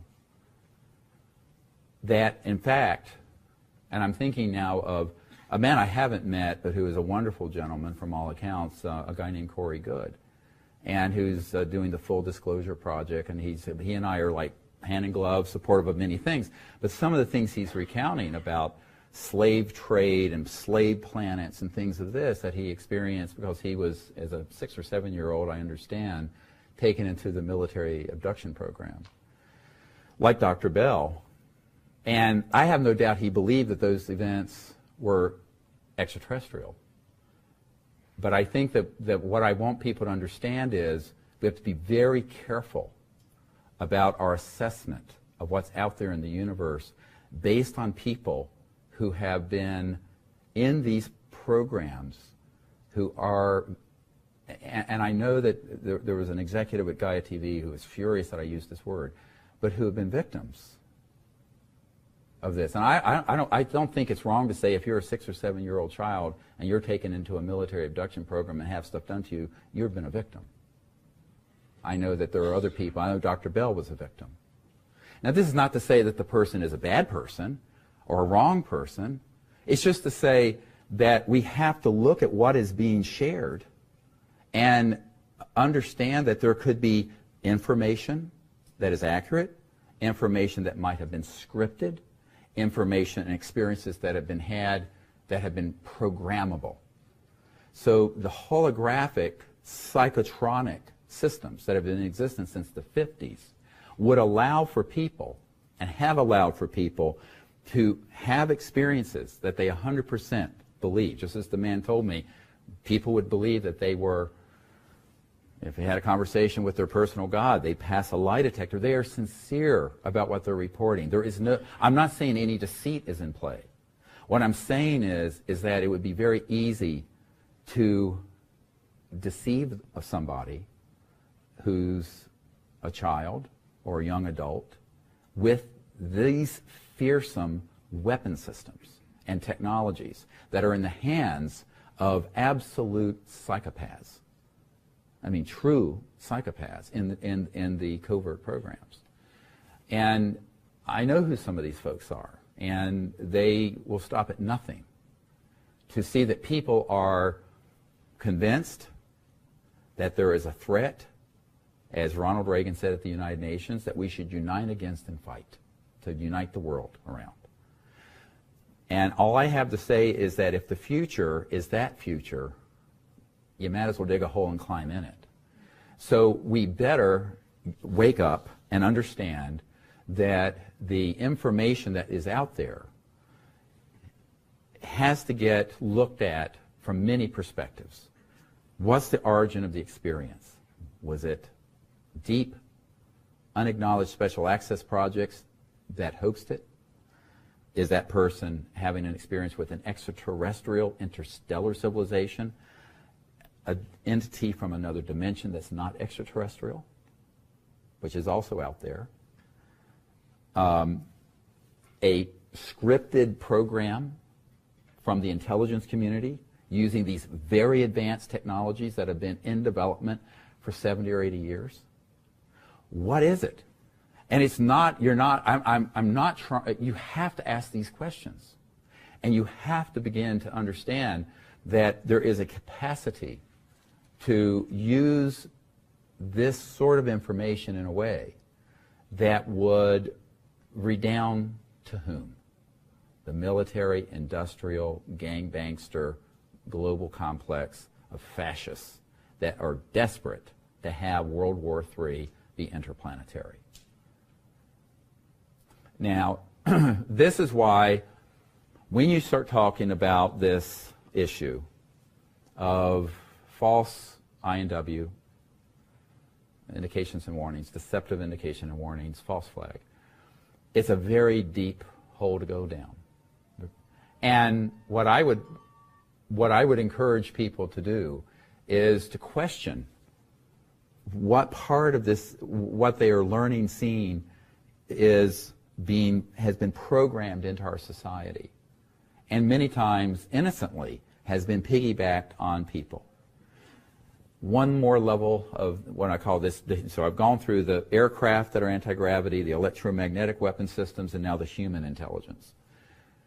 There are a lot of people who have had actual ET contact experiences that when that is known by the intelligence community, and I've had this confirmed to be by multiple independent corroborating sources, are then targeted by the intelligence community with a man-made abduction event to confuse them.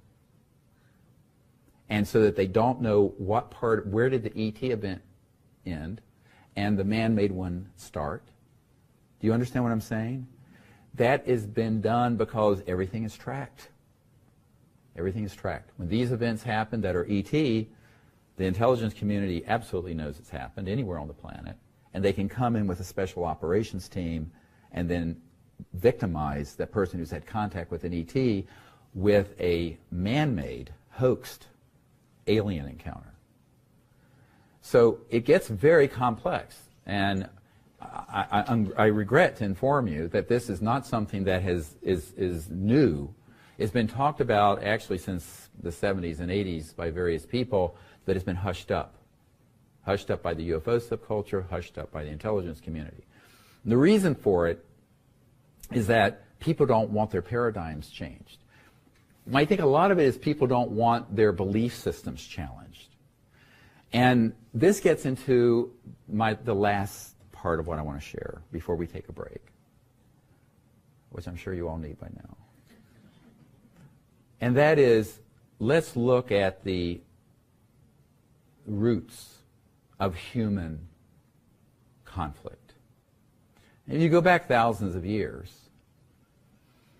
there is a connection that we have, millions of years, with other primates. We're 98% identical to chimpanzees and gorillas.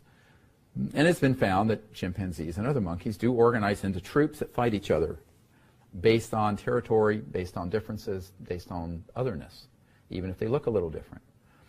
What are the roots of racism? What are the roots of homophobia?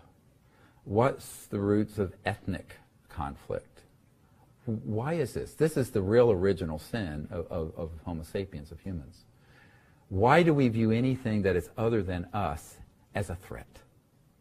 Well, there is some biological evolutionary specialists who said, well, this was done because there was an evolutionary advantage to groups that were forming socially to be able to dominate a territory, what have you, and another one would be a threat, so they'd get into fights and war them off, and it's very territorial. But now that we're in a civilization with thermonuclear weapons and anti-gravity and electromagnetic weapons and scalar weapons and all this, we have to have a spiritual awakening, in my opinion, where we realize that we can transcend all these isms. And I want to add another ism, alienism. Alienism, as I'm going to define it tonight, is the proclivity to view anything that is non-human, but an intelligent life form, as a potential threat. And the threat is directly proportional to how different they either appear or behave from us. This is rooted in thousands of years of human experience, where one tribe would attack and rape another, one ethnicity, one religion. So whether it's homophobia, Islamophobia, religious, ethnic, racist tendencies, these have a root that go back thousands of years in human experience. And they have found that when you develop a behavior like that, epigenetically, it is passed on within a generation or two, not thousands of years. But it means, this is the good news, you can reverse it in a generation or two. We can reverse racism. We can reverse alienism. We can reverse all of these things that have divided us into warring factions. And guess what? We have to. It is a requirement of our survival. We can no longer live as a species that views anything that we don't understand or is different from us as a priori, immediately, a threat and get into a fight with them. Whether it is another race, another gender, another sexual orientation, another ethnicity, or another species from another planet. Because that only ends in destruction. Now, when we were just clubbing each over the head with, clubs and spears and stuff, or muskets even, it was one thing to behave this way. It was deleterious and appalling and savage. To do it with thermonuclear weapons and these other classified weapons, and then to start bamming around out in space with this consciousness of alienism and division, is fraught and very risky. So I would say that, we shall overcome this. We must overcome it. It is in our collective experience as humans, but we can also overcome it through the force of our intellect, through spiritual development, and through the realization that within the field of conscious intelligence, there's a singularity of mind, and that all life in the universe and all intelligent life is awake through that same spirit. Doesn't matter who they are, where they are. And if we view ourselves and these other civilizations with the understanding of what the conscious mind is as an omnipresent field that is non-local, that there is a singularity of consciousness in mind. As Erwin Schrödinger said, the total number of minds in the universe is one. This is the father of modern quantum physics. And we begin to experience that in our meditation, our prayers, and our spiritual consideration. And this is why I think the crisis we're in, as complex as all this is, I've tried to go through a quick trip in 2 hours. The solution is, well, not simplistic, simple. It is spiritual. It's the spiritual development. Not necessarily religious. I mean, I sort of make a distinction. Sometimes there's an inverse relationship between religiosity and spirituality. That's Greer's theorem. But not to say that not all religious people are not spiritual, but I'm just saying that if you're a fanatic religiously, you tend to not be very spiritual. And it becomes divisive. I mean, how many wars are we fighting over religious differences, which when you boil it down it's ridiculous. So I think that we have to go deeper than that. But if we're now having to deal with interstellar civilizations that are waiting for us to join the interstellar club and the interstellar society, which is what's been happening for many decades, we're going to have to find a solution to this thinking, this paradigm of division, of racism and alienism that the intelligence community, the bad actors here, not the good guys, but the bad actors have been exploiting because they know there is a history of people hating and fearing and fighting anyone that is different from them, whether it's a different sexual orientation and bashing gay people, or a different race with slavery, or a different gender and the suppression of women, or a different religion, on and on and on. And they know that they can exploit that. And they have been exploiting it. And we have to stand up and wake up and say, no more. We won't be fooled again. It is time for us to say, we're going to start living differently. We're going to have a civilization that is peaceful, that has free zero-point energy, that is just, and that is living in complete peace with itself and with others. And we are not going to go into space with weapon systems. We are not going to go into space looking for another alienism, another group to fight. And that if someone tries to stage an event, we're all going to call it out as the hoax that it is, and not go along with that, what I'm calling scripted Armageddon. They would love to see a shutdown of our civilization and the extermination of about 5 billion people through a conflict that they will stage. And they will manufacture Armageddon. And that's the big, deep plan that has been in place since the 50s. Those people in the intelligence community who know of this, I can't even put in words the extent to which they are devastated when they learn of it. Because they know how these folks are utilizing religiosity, racism, alienism, division to keep the fire burning. But the big one is going to be the launch of a hoaxed attack on the planet that would look 100% like an extraterrestrial event, and it is not. Now, when you also consider, anyone see Michael Jackson a couple years ago after he died in that holographic dance? Cool, huh? That's a declassified technology. You want to guess what's in the classified systems? You want to guess? 1,000 times better than that Michael Jackson on the stage. That looked 100% like him actually dancing. So let's begin to expose the fraud. Let's begin to expose this, not for the sake of rabble-rousing, but to awaken people to the danger. And then let's say, what are we going to do next? Because if you, look, you cannot, it's axiomatic, you cannot prove a negative, right? You already know that you can't prove a negative. However, if there were civilizations out there that were a threat to Earth and humanity, I think we'd know it by now. Secondly, if they are out there and they're operating sub rosa in a nefarious way, what's the solution to that? Weapon systems?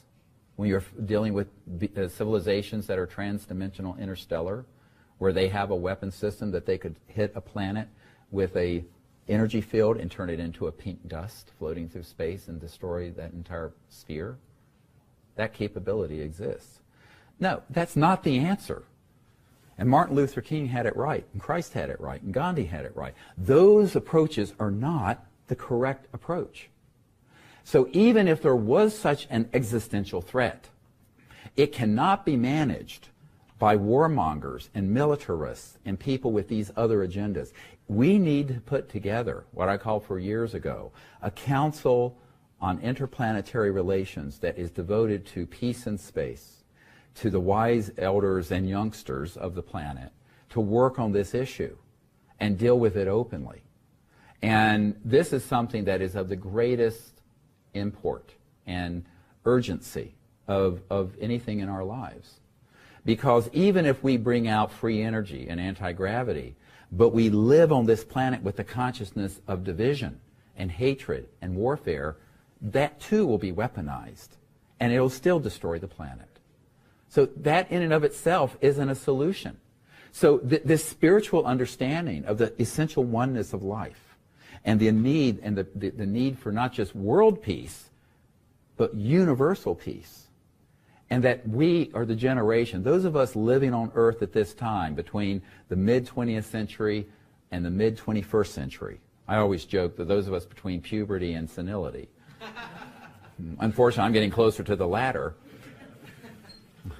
I know I have 8 grandchildren. Scary, me being a grandfather. 4 daughters and 8 grandchildren.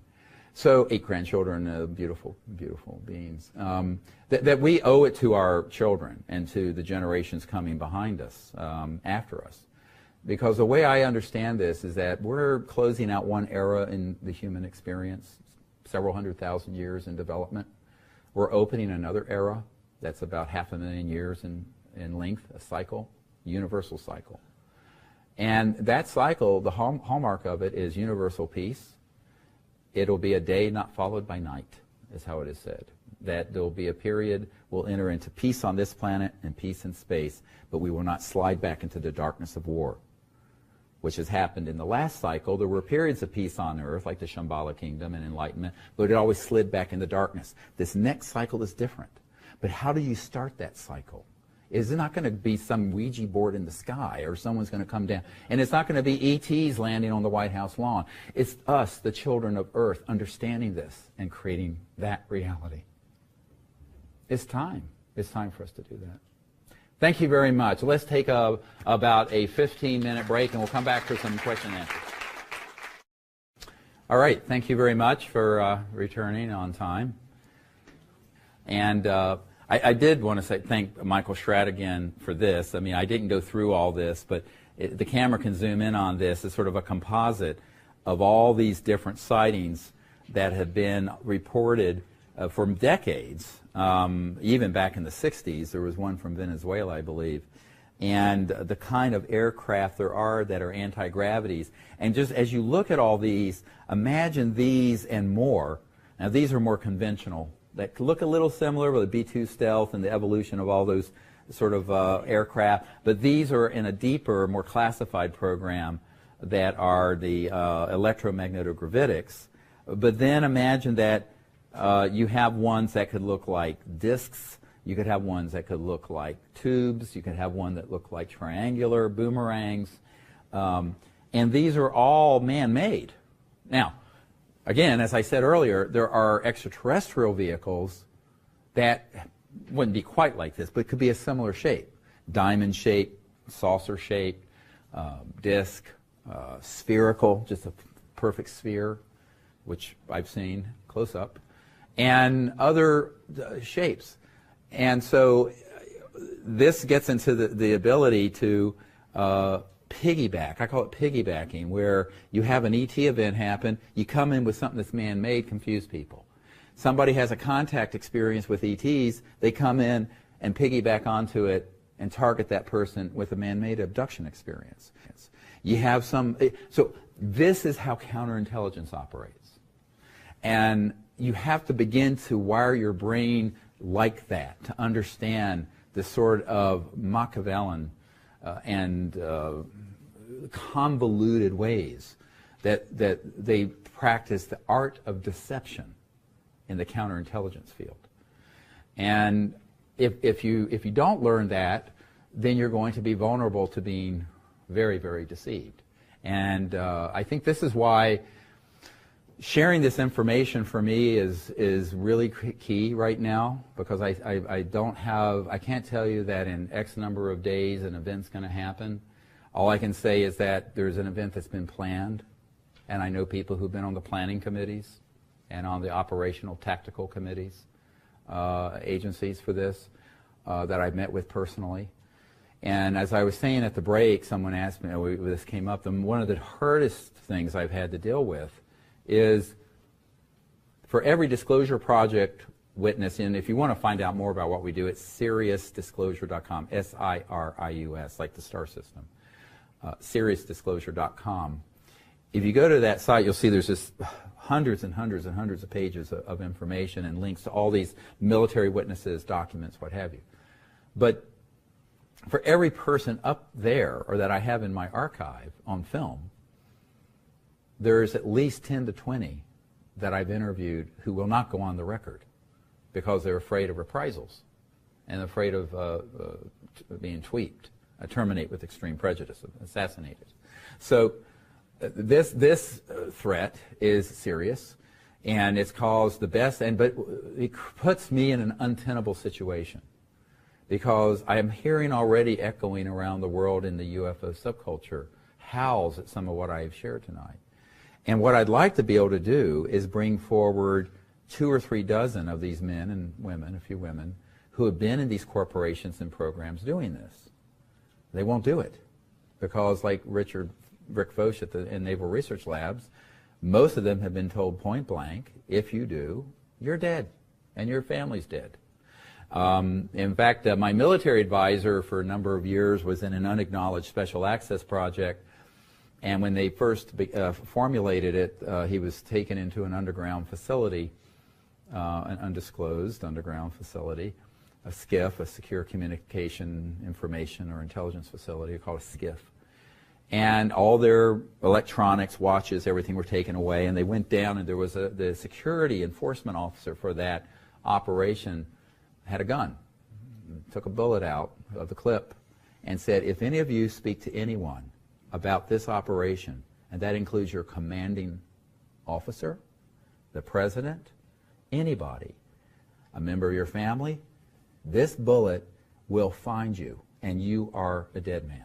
And this is a man of the utmost credibility. So this sort of illegal operation that where we have killed our own, and the funding mechanism for this aren't just the black budget of the United States. It's been drug running. I had a man who was an executive with Science Applications International Corporation and a former member of Congress who was Bush Sr.'s consigliere on a lot of this, who met with me back in the late 90s and confirmed to me the involvement in these rogue operations with the arms trade, the drug trade, and trafficking, and that it generated enormous revenues for them in untraceable cash. And some of these anti-gravity devices have been used to ferry drugs and arms around the world for this purpose. So this story gets deeper, and we could be, if we were here for not 2 hours but 2 weeks, we wouldn't exhaust the sort of depravity that I've come across in these operations.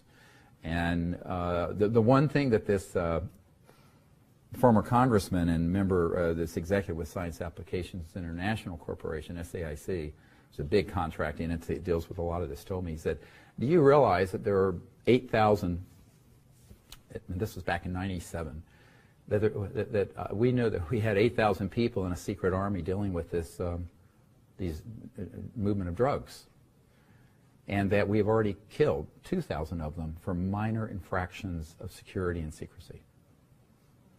And they said, do you have any idea how ruthless and dangerous this group is? I said, yes, I do. And of course, I had found out some years before of this operation and had dealt with a woman in South Dakota who, with Senator Daschle, was trying to get to the bottom of one of the operating centers that was adjacent to her large sheep ranch she had, where they were transshipping drugs and using anti-gravity devices to move chemical weapons and drugs in and out of that facility.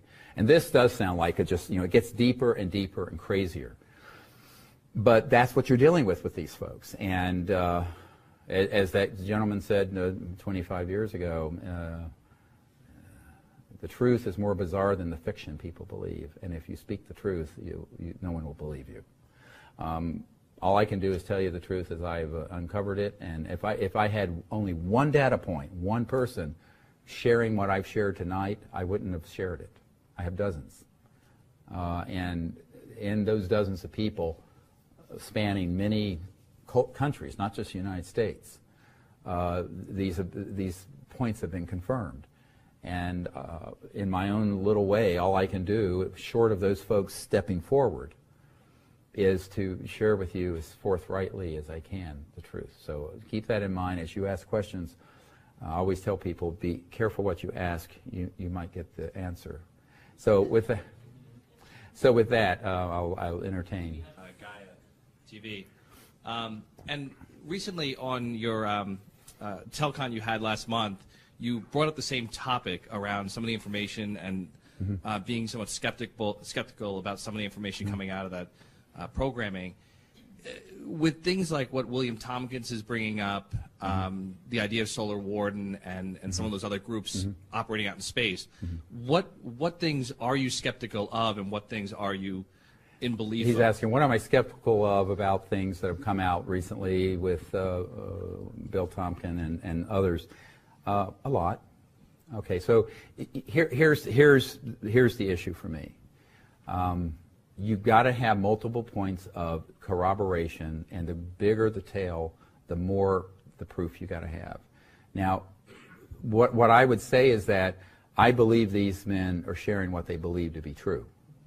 I also know how easy it would be to provide information that is scripted about that, and that is seductive and interesting. But I'm very cautious about saying that there's dispositive evidence. The research, I mean, the volumes of research that I and other people have on this exist. Many people back in even the 80s have documented the military involvement with abductions. We now have an official with the Air Force counterintelligence confirming that. So there are certain things we can say we have confirmation of. There are other things that I wouldn't say it's impossible, because I don't think anything is impossible, but I also know how easy it would be, having gotten to know Dr. Fred Bell very well, and who had been in these deep intelligence programs and had been provided with information that was scripted, to get him to say and do certain things, that I want to be cautious about it. So, and this is not about personalities. I mean, I don't want to get into this whole personality thing. And someone said, well, you know, it's not about that. I don't care about any of that. I care about people not assuming facts that aren't in evidence, but also being aware of the truth, that people who have been in those programs, deep intelligence programs that are in unacknowledged special access projects, often are given information that is not true so that they will convey it to others. And they are being used for that purpose. A great example of that is a man, it kind of broke my heart. There was anybody heard of a group called Blink 182? So back when they were a young group, there was a guy named Tom DeLonge that was following my work, and we met when at their apex as a group, and they, you know, I'd go on stage with them and things like that back in the early 2000s.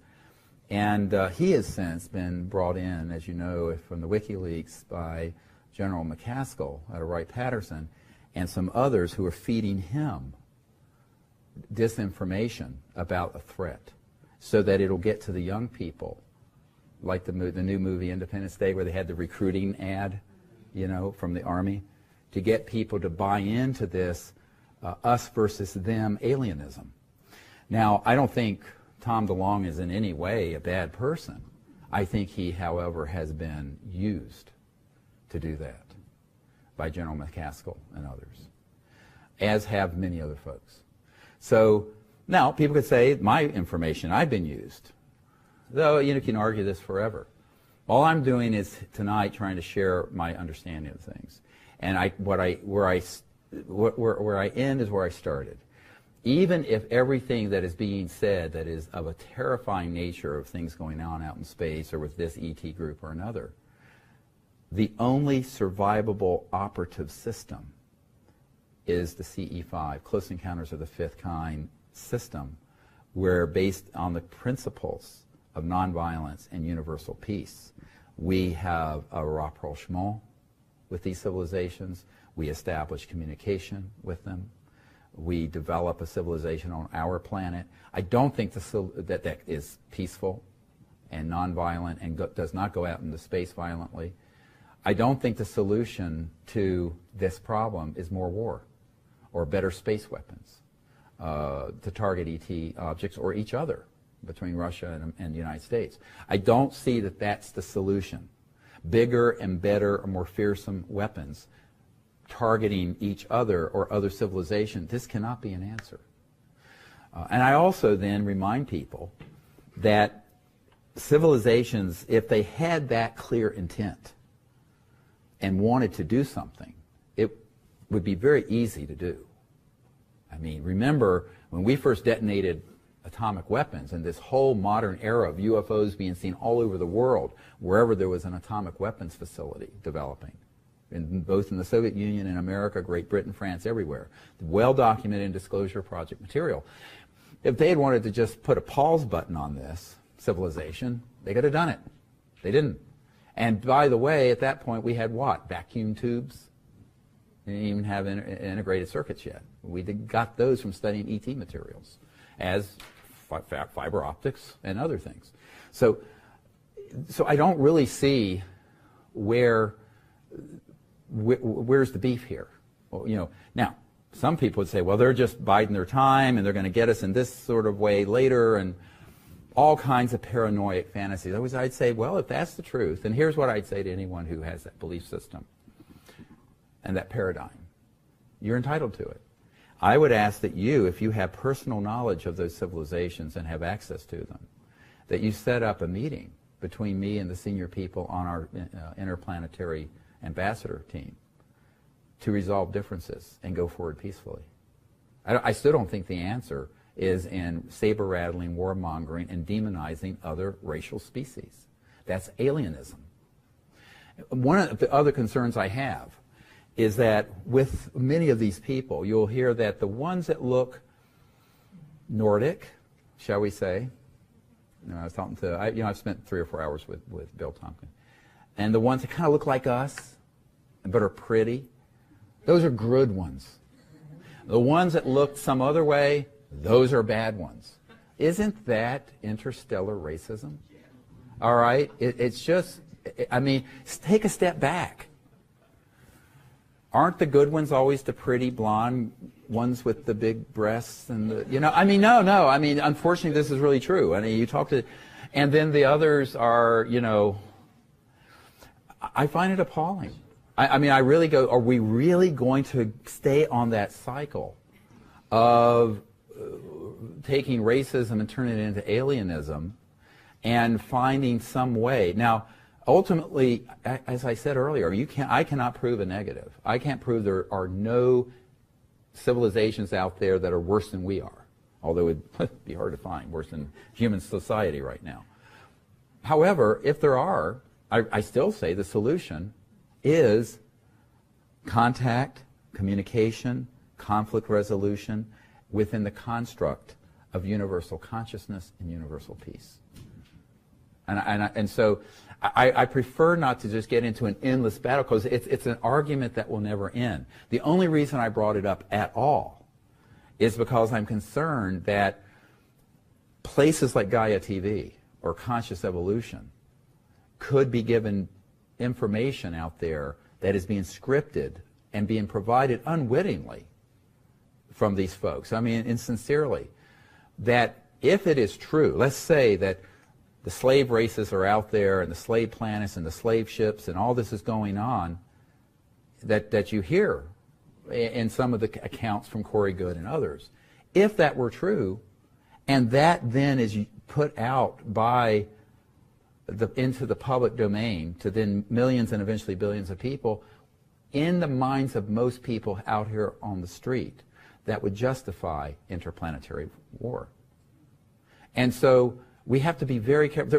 What I'm trying to say here is that we have a responsibility here to protect the human consciousness. I'm not saying to cover things up or just not disclose things that are true, but to ask the questions, who would benefit from that kind of Manichaean, good and bad alienism paradigm and the demonization of one group and the exaltation of another ET group? Wouldn't that build into the same dynamic that on Earth has gotten us to the brink of Armageddon?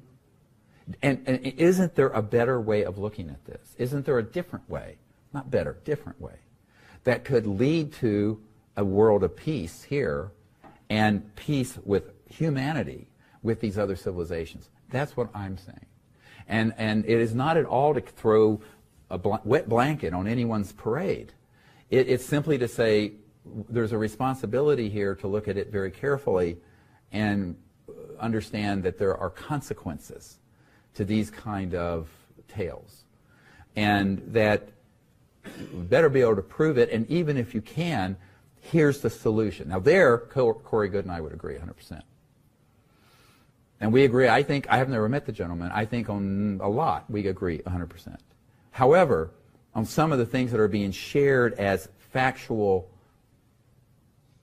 secret space program activities that have no other real good points of corroboration, and which I know, given how he was in the military abduction programs and what they are capable of, some of the experiences he has had, I'm concerned, have been scripted and may not reflect anything actually out there in deep space.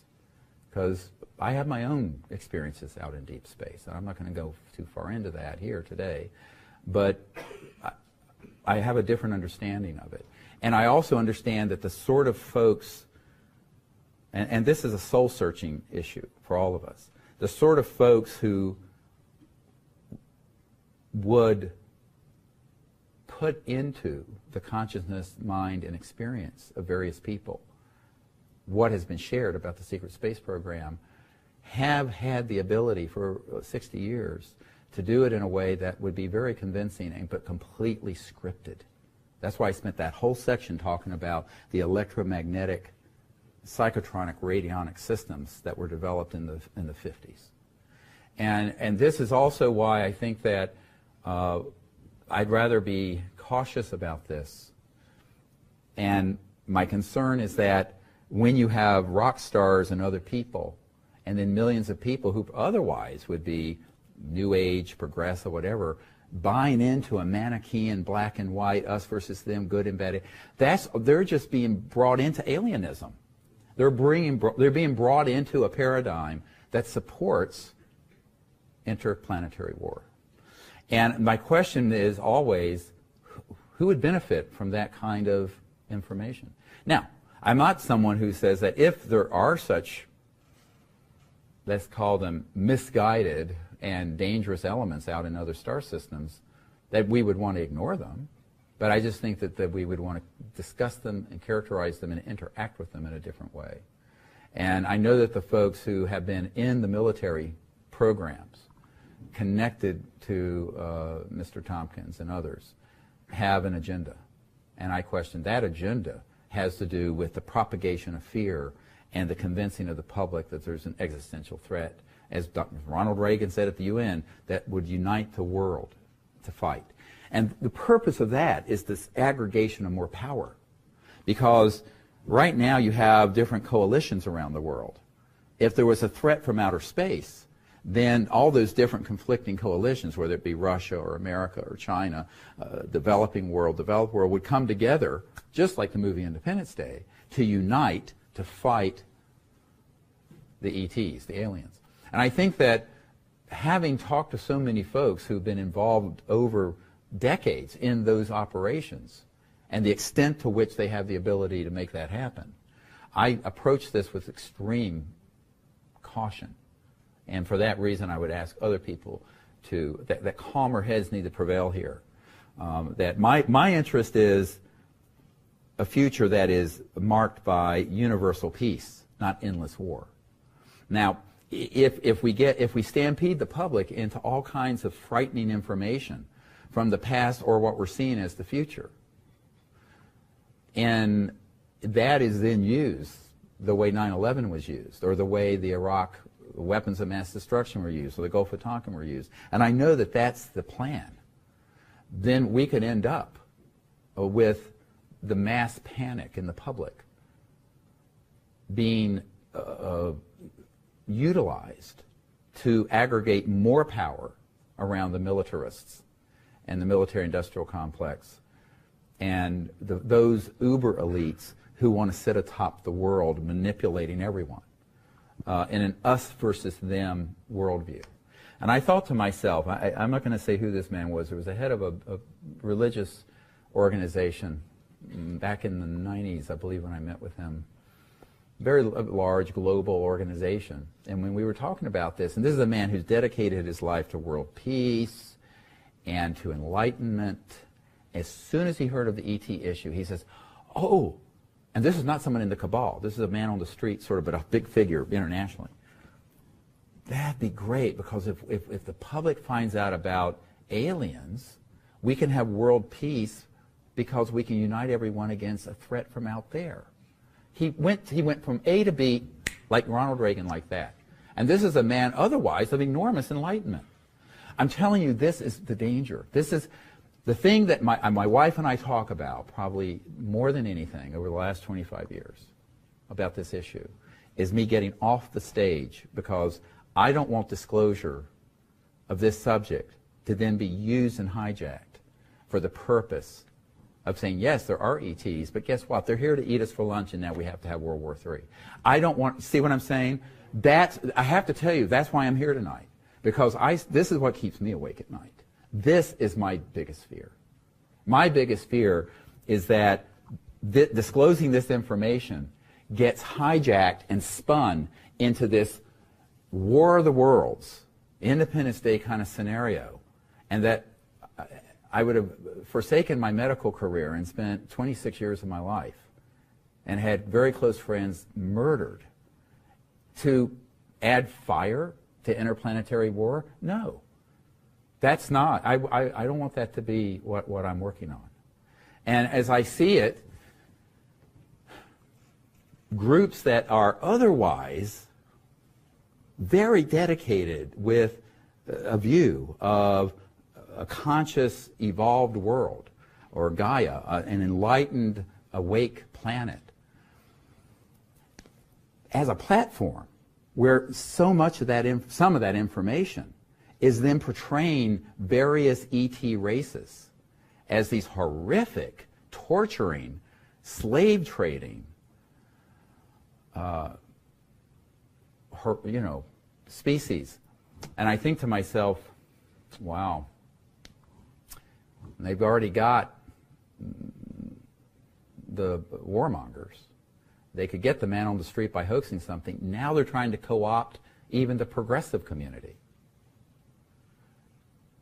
I'm being very blunt, and I know that I will get a lot of emails complaining. And it isn't about that. I mean, I've always had a policy to try to avoid talking about personalities. But I'm just deeply concerned that there is a juggernaut. And I think that we have to think about what are we doing to the world in the human consciousness when terrifying aspects of interstellar civilizations are presented as absolute fact, when there's the possibility there is this dark hand of the intelligence community that has scripted this and hoaxed it. What are those implications? They're huge. And I think there is a moral and ethical question here.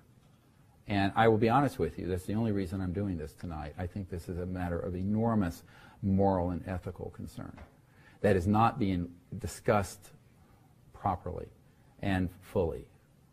And I think we have to, I would rather stop everything I'm doing than to propel further disclosure if what it leads to is piggybacking onto disclosure, this fearsome new world order of interplanetary conflict and hatred. That is not what I've dedicated my life to.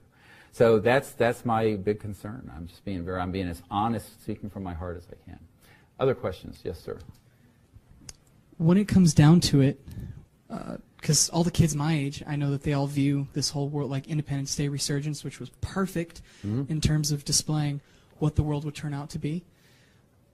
When it comes down to that, we're all kind of being geared in this direction of war and hatred, as you just explained. Yeah, manipulated. Yes, sir. Yeah.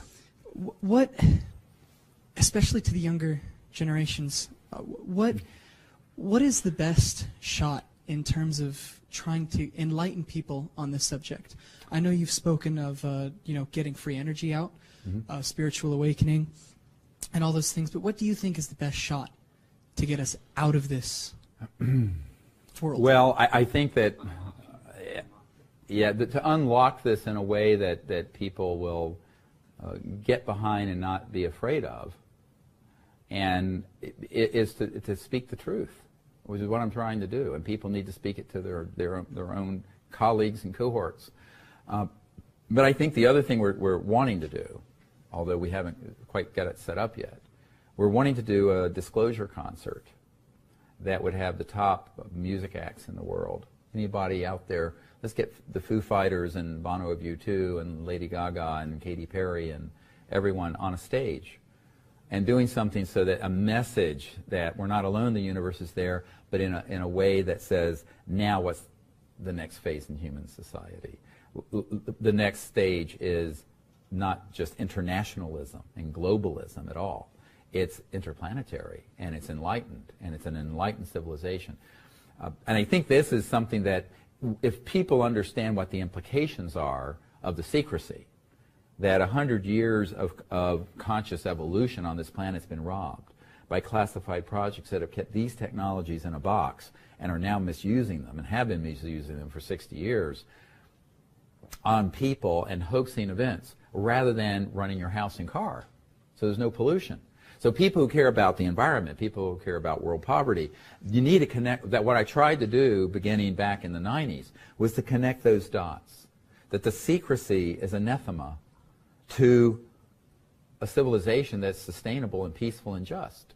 So people who are concerned about that can be gathered together. And that's most people on the earth. The vast majority of people on the earth do not benefit from fossil fuels and nuclear power and secrecy.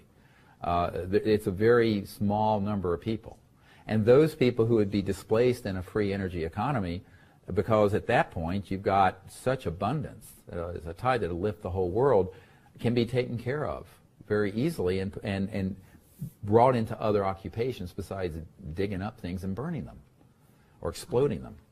So there is a way to get us out of this. And one thing I do want to say is that I am I think the near term is fraught. I'm not going to say it's easy. One thing about being an emergency doctor, you come into my ER and you have a headache and I find a brain tumor, I ain't going to tell you got a migraine. I'm going to tell you got a brain tumor. So right now the humanity has a metastatic tumor of corruption and secrecy, which needs to get treated. So we have to acknowledge where we are. But I'm fully confident that we can recover from this, and we can begin a civilization that will allow us to do what I call a time snap, where we could and should have been 100 years ago with free energy from Tesla, et cetera, and so on, we could get to that in 15 years. By the time this young man is in college or past, we would have no pollution, no poverty, things that float instead of highways digging up the ground, and the beginning of an interstellar relationship with other planets that's peaceful. I think that's something that can happen very, very quickly once it begins to happen. But we need a critical mass of people coming together as a movement to do it. And so that's where the energy of younger folks, remember I was 34 when I was first asked to start this project by a contact event I had with ETs. I was 34. So, and now I'm 61. So I went from having little children younger than him to having grandchildren older than he is. So yeah, so that's been the journey for me, and I think that I had a beautiful lucid dream about a year ago, almost exactly. It's so great you asked this question, and it was a lucid dream with a group of ETs, beautiful, and they specifically said you need to be doing things to reach the young generation, the next generation. And I was told those between 15 and 34 or something like that, like that. And it was very specific.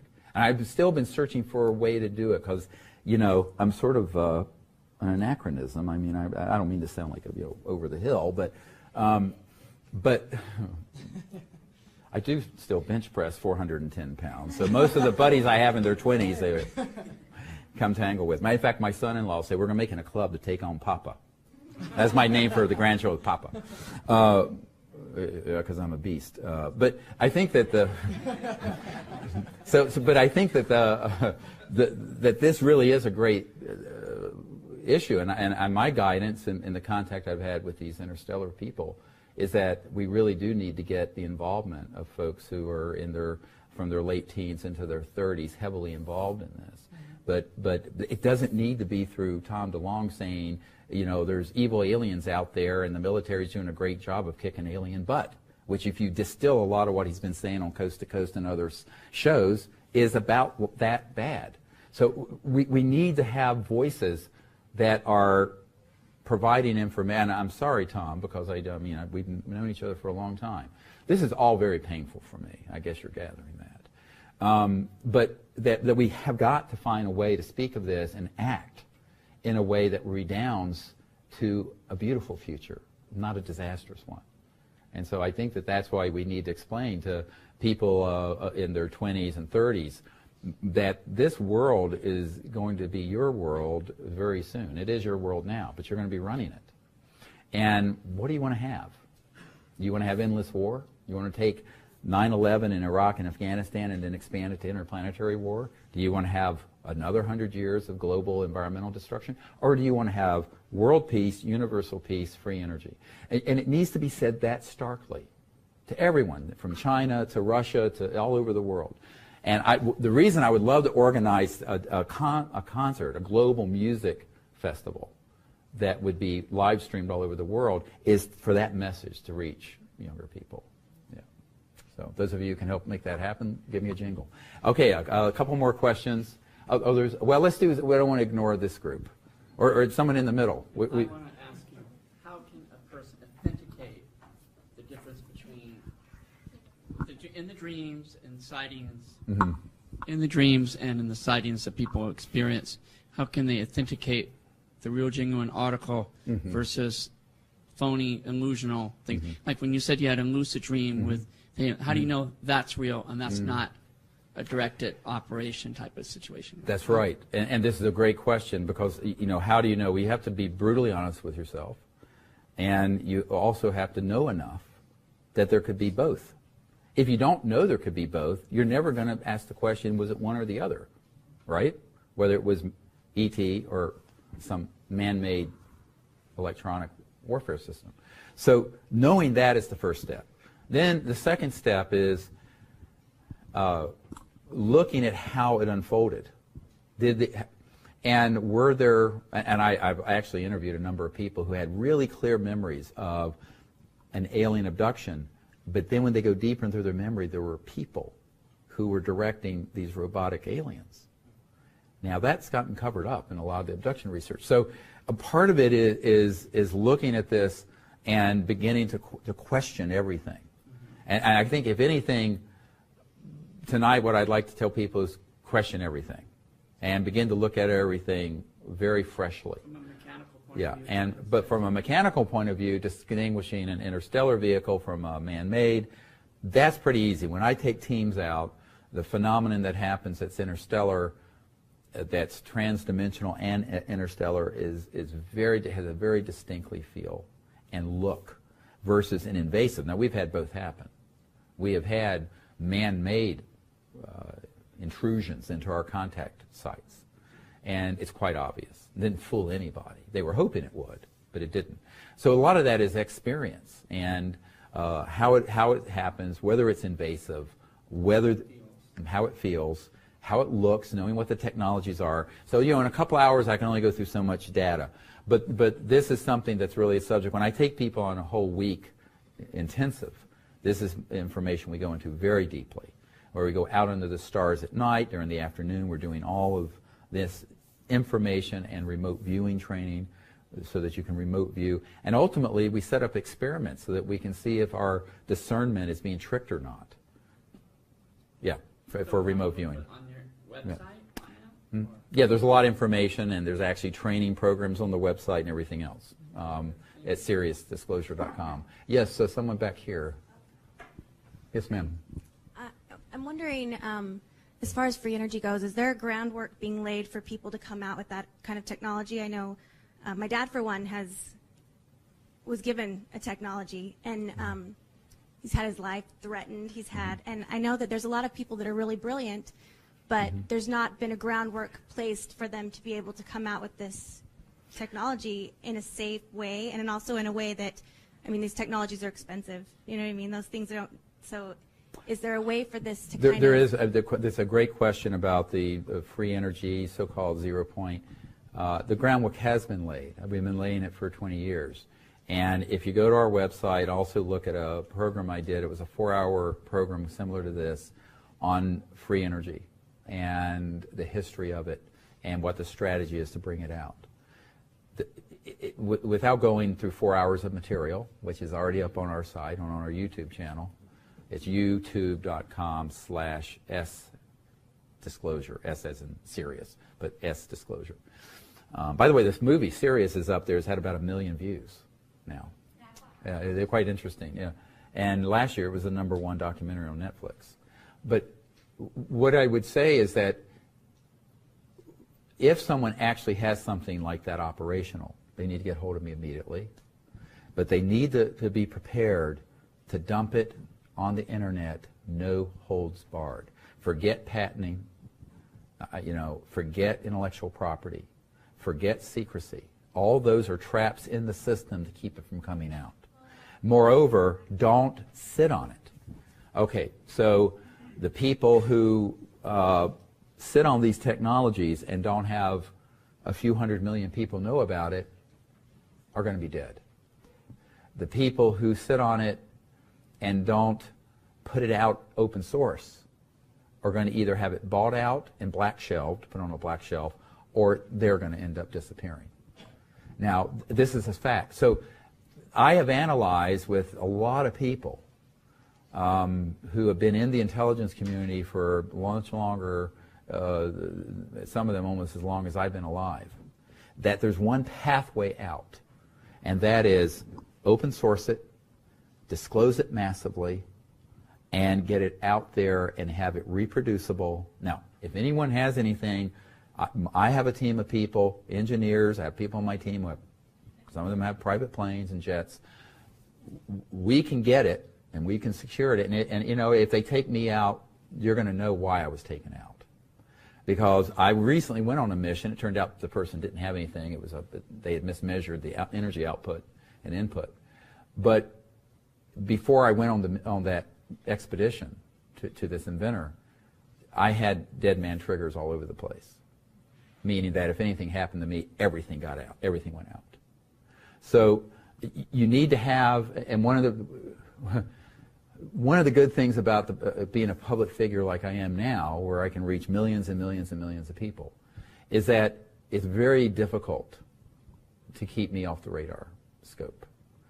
And so I would say, pass it on, hand it off to me. Now, if someone says, I've worked for 20 years and put X amount of, I have folks on my team now who can make that person whole financially. I mean, I can't, because I've given up about $12 million of my income as a doctor doing this stuff, believe it or not. I mean, you figure $500,000–600,000 a year for this long, do the math. Can you do math? But my point is that there are people that we've reached in the last year or two that can help make this happen. However, it can't happen unless the technology can be tested, independently reproduced. We have people to do it or aren't going to hoax the results. And then while that's happening, massively disclosed on the internet. And when I say massively, streamed on Facebook Live, streamed on YouTube, streamed on everything. The danger is if you have a technology like this and you think you're going to outsmart these devils, you're going to be one dead son of a bitch. All right? Okay, so the only way out is squeeze the toothpaste out of the tube and get it out. Now, there are people who say, well, I don't want to do that. It's too dangerous. Then let me do it. I mean, I've been taking the shots for a quarter of a century, and I'm still here by some miracle. So it has been a miracle. So I think that I'm willing to do that. Because if someone threatens me, it'd be the worst day of their life. I'm not going to go any further than that. But there are interests that do not want this project to fail. But I can't do it. I mean, I'm a doctor. I'm not an electrical engineer, mechanical engineer. But if someone has something operational and plans that make it reproducible, and it can be independently vetted, i.e. the scientific method, and they will allow us to massively disclose it and be honest with you, get out of the way. It's like when a code blue, you're going to have to defibrillate someone with 360 joules of electricity, and if you're touching that body, you get electrocuted. Zap. People need to get clear, unless they want to be in that arena. But it is the very big league of taking on the worst special interests who want to stop it. I'm willing to do it. I've been willing to do it for decades. Unfortunately, my group has never taken clear possession of something that we are allowed to disclose. I've seen technologies, and we've tested some, but the people want to play spy versus spy, and I'm going to keep it quiet and proprietary, and I'm going to outfox the intelligence community by dividing the technology into 100 patents we'll never know. I said, by the time you have the thought about what you're going to do, these devils have technologies that have pulled that thought out of your consciousness. And I'm not exaggerating. If you think you're going to outfox those people, that is a fool's errand. So listen to me carefully when I say this. The only way that these technologies are going to come out is to get out of the paradigm of worrying about monetization and productization and capitalizing on it at the first stage of it. Now, down the road, my proposal, I have a proposal that I've written called the New Earth Energy Incubator. And what that is like Google has an incubator fund, and other people do, where you put resources in and you create these technologies, but you do it like GitHub. Everybody know what GitHub is? It's a software engineering, and it's open source, and it's just shared. It's not proprietary. But it's become actually incredibly successful. So there is a way to do this where we do it open source, multiple points of collaboration, and you take something that is a level 1 free energy system and move it to a level 500 in 12 months by open source and collaboration. That could happen, but someone has to be willing to understand why this strategy exists. It isn't I'm trying to rob anyone of their hard work. It's because I'm trying to save their life. And I'll give you an example. The Orion project, which is an energy division of my operation, you can see on our website, we were bidding with a group, we didn't know who they were, to get the Stan Meyer, the water-fueled car. But that wasn't what we really were after. In that collection was a toroid, a donut-shaped electromagnetic system that had a national security order on it from the 80s. And it was in the collection, and we were given a heads up about it by someone who had worked with Stan Meyer. So my group only had a few $100,000. A group out of Michigan came in with several million and outbid us. And I said at the time, if they do this secretively in a proprietary way, they are in mortal danger. I've just had it confirmed in March that they've all been assassinated. So, yes. And so the problem with the engineers and physicists and inventors is that they may be brilliant in that area, but they don't know what the strategy has to be here. That's what I want to do. My wife has to hook up the computers and TV. I don't do that. I'll break it. Give me a defibrillator, I'm fine. But I think you need someone who can be a Sherpa, a guide, through the intelligence community and the strategy on this, and that's what I would offer to do if I found anyone with the technology. Now, unfortunately, usually people are going to take the big buyout, all right? Or they're going to want to try to keep it proprietary, or they're going to try to keep it patented and secret. All those conventional business things that works fine with an iPhone or what have you is fatal, and I mean literally fatal, with a free energy system. And I've been trying to educate people about this for a very long time, but what I've seen over the last 20 years is, the definition of insanity is doing the same thing over and over expecting a different result. I see the same mistakes, and there's a set number of them that these people have made over and over again. And each person who comes along with a discovery on this area of technology, 0 point and what have you, They think they've got the world by the tail. Well, as I've said, they think that the whole world's going to come knocking on their door offering them, everything. And I said the first knock on the door is going to be Murder Incorporated. And unfortunately, those folks, or they're going to be very wealthy and the technology's gone. Now, I know some people personally who have had technologies, are now decamillionaires or centimillionaires, who took a whole lot of money and the technology's on a black shelf. But that doesn't benefit the world. Now, that person's very wealthy, but what good does that do the world? Now, I think we have to think, again, how do we develop a strategy that accounts for the reality of the world we live in, not the world we'd like it to be. The world we live in have people who are vicious at wanting to suppress this technology, and they will do everything in their means to see it is kept out of the public domain. Therefore, the only way to get it out to benefit the human race initially is to not worry about the money part of it.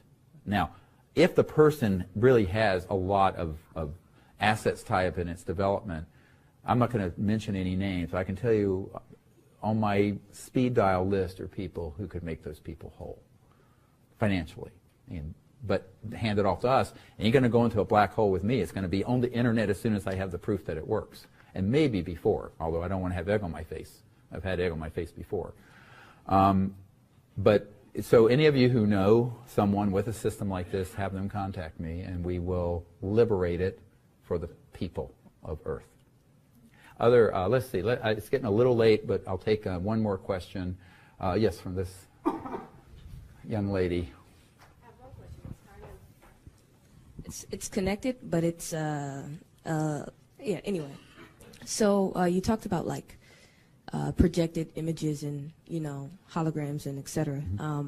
What are your thoughts about plant medicine, like ayahuasca, as far as like for example, as far as like healing the people and uniting people and getting people to this level of to this heart frequency that that we need to get to the next step? And what are your thoughts about that? And she's asking about plant medicine and specifically ayahuasca. My own view of it is that I think and I'm very non-judgmental about any of these issues. I'm a Vedic person. So Sanskrit and the Vedas and consciousness being developed through meditative techniques, I find a safer, faster, and more permanent way of reaching those states of consciousness.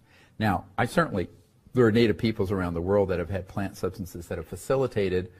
My worry about it in our current culture is that it becomes a point of someone needing to do it more than once or twice as having an epiphany. And we're famous in the West for abusing the substance instead of using it.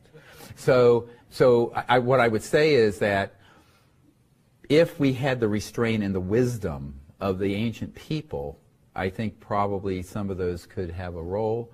I'm not saying it doesn't have a role for some people now, because everyone has to make an individual choice. My own path on this, in terms of the development of human consciousness and healing, is to understand the primacy of consciousness, experience it, and use sort of your innate abilities without any sort of outside sources. Now, that's just my own perspective. It's worked for me, and it works for my people I train for contact and remote viewing experiences. And I think that in the long run, it may, for some people, be more arduous and require more self-discipline, but has, in the long run, a more lasting effect over time. So that's just my own perspective about it. But on the other hand, I don't judge in a negative way at all people who might, want to try different things and by the way, as a physician, in terms of medical marijuana and things like that, I think it's ridiculous. It's illegal. I mean, there are a lot of things that are illegal that are ridiculous that they're illegal. And I'll go on the record there. I had to have surgery about 11 months ago for something, and the surgeon wrote me for 60 Percocets. I took one, it made me so sick. And all I could say is, where can I find some, of course, in Virginia, you go to prison. And they're watching me like a hawk, so I can't do anything. But, there are certain things that our society is so stupid Well, you know, I was set up to be put in prison for 3 years by the jackbooted fascists in the National Park Service. I took a group to meditate and pray on a beach in North Carolina. We got permits to be there at night. The person who gave the permits worked for the permitting office until a month before she came out with us. But her best friend was the chief ranger. They set us up. The federal justice system tried to put me in prison for 3 years for meditating for universal peace on a beach.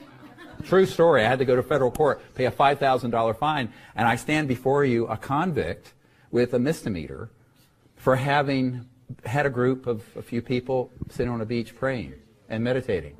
That is how fascistic our federal system is. Anyway, but what I would say is that, you know, I encourage people to really explore how to develop higher states of consciousness through meditative states and other states, and look at what they have within themselves. I think everything we need to develop the high, and I was talking about this yesterday at Paula Harris's conference, everything we need to attain to every state of higher consciousness, we already have sitting within us.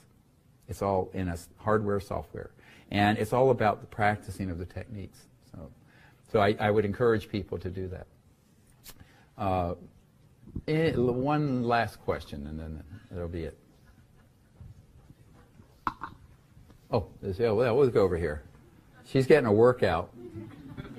I guess we needed 2 mics in.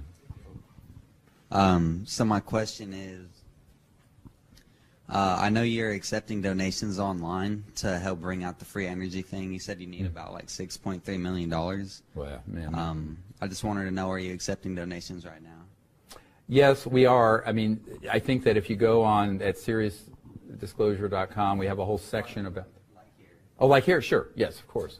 But thank you, yeah. And people who want to help support that. And what I think we also want to be able to say is we need people who understand what the environmental consequences are to the secrecy, who then begin to fund, not myself, but engineers and inventors and technical people who understand this, but who have been tinkering in their garages with no support for decades. I think that it's really something that has to get some serious institutional support behind it, and the public could do it. I think that we could even crowdfund it if we just had a prototype that put out 100 watts that was provable in open source.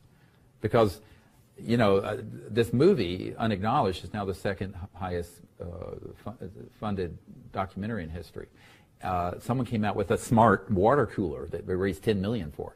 I don't see why, if we had it was a beer cooler or something that had like a smartphone for beer guys, you know, going to the stadium.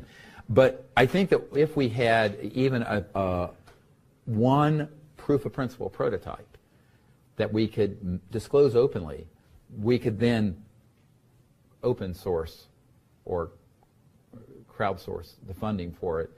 But I also know that there are people who get behind it. In the meanwhile, we need support to do, if someone doesn't come forward with something operational that they'll let go forward, we need to find people who will support basic science R&D. And this isn't happening at universities, and it's not happening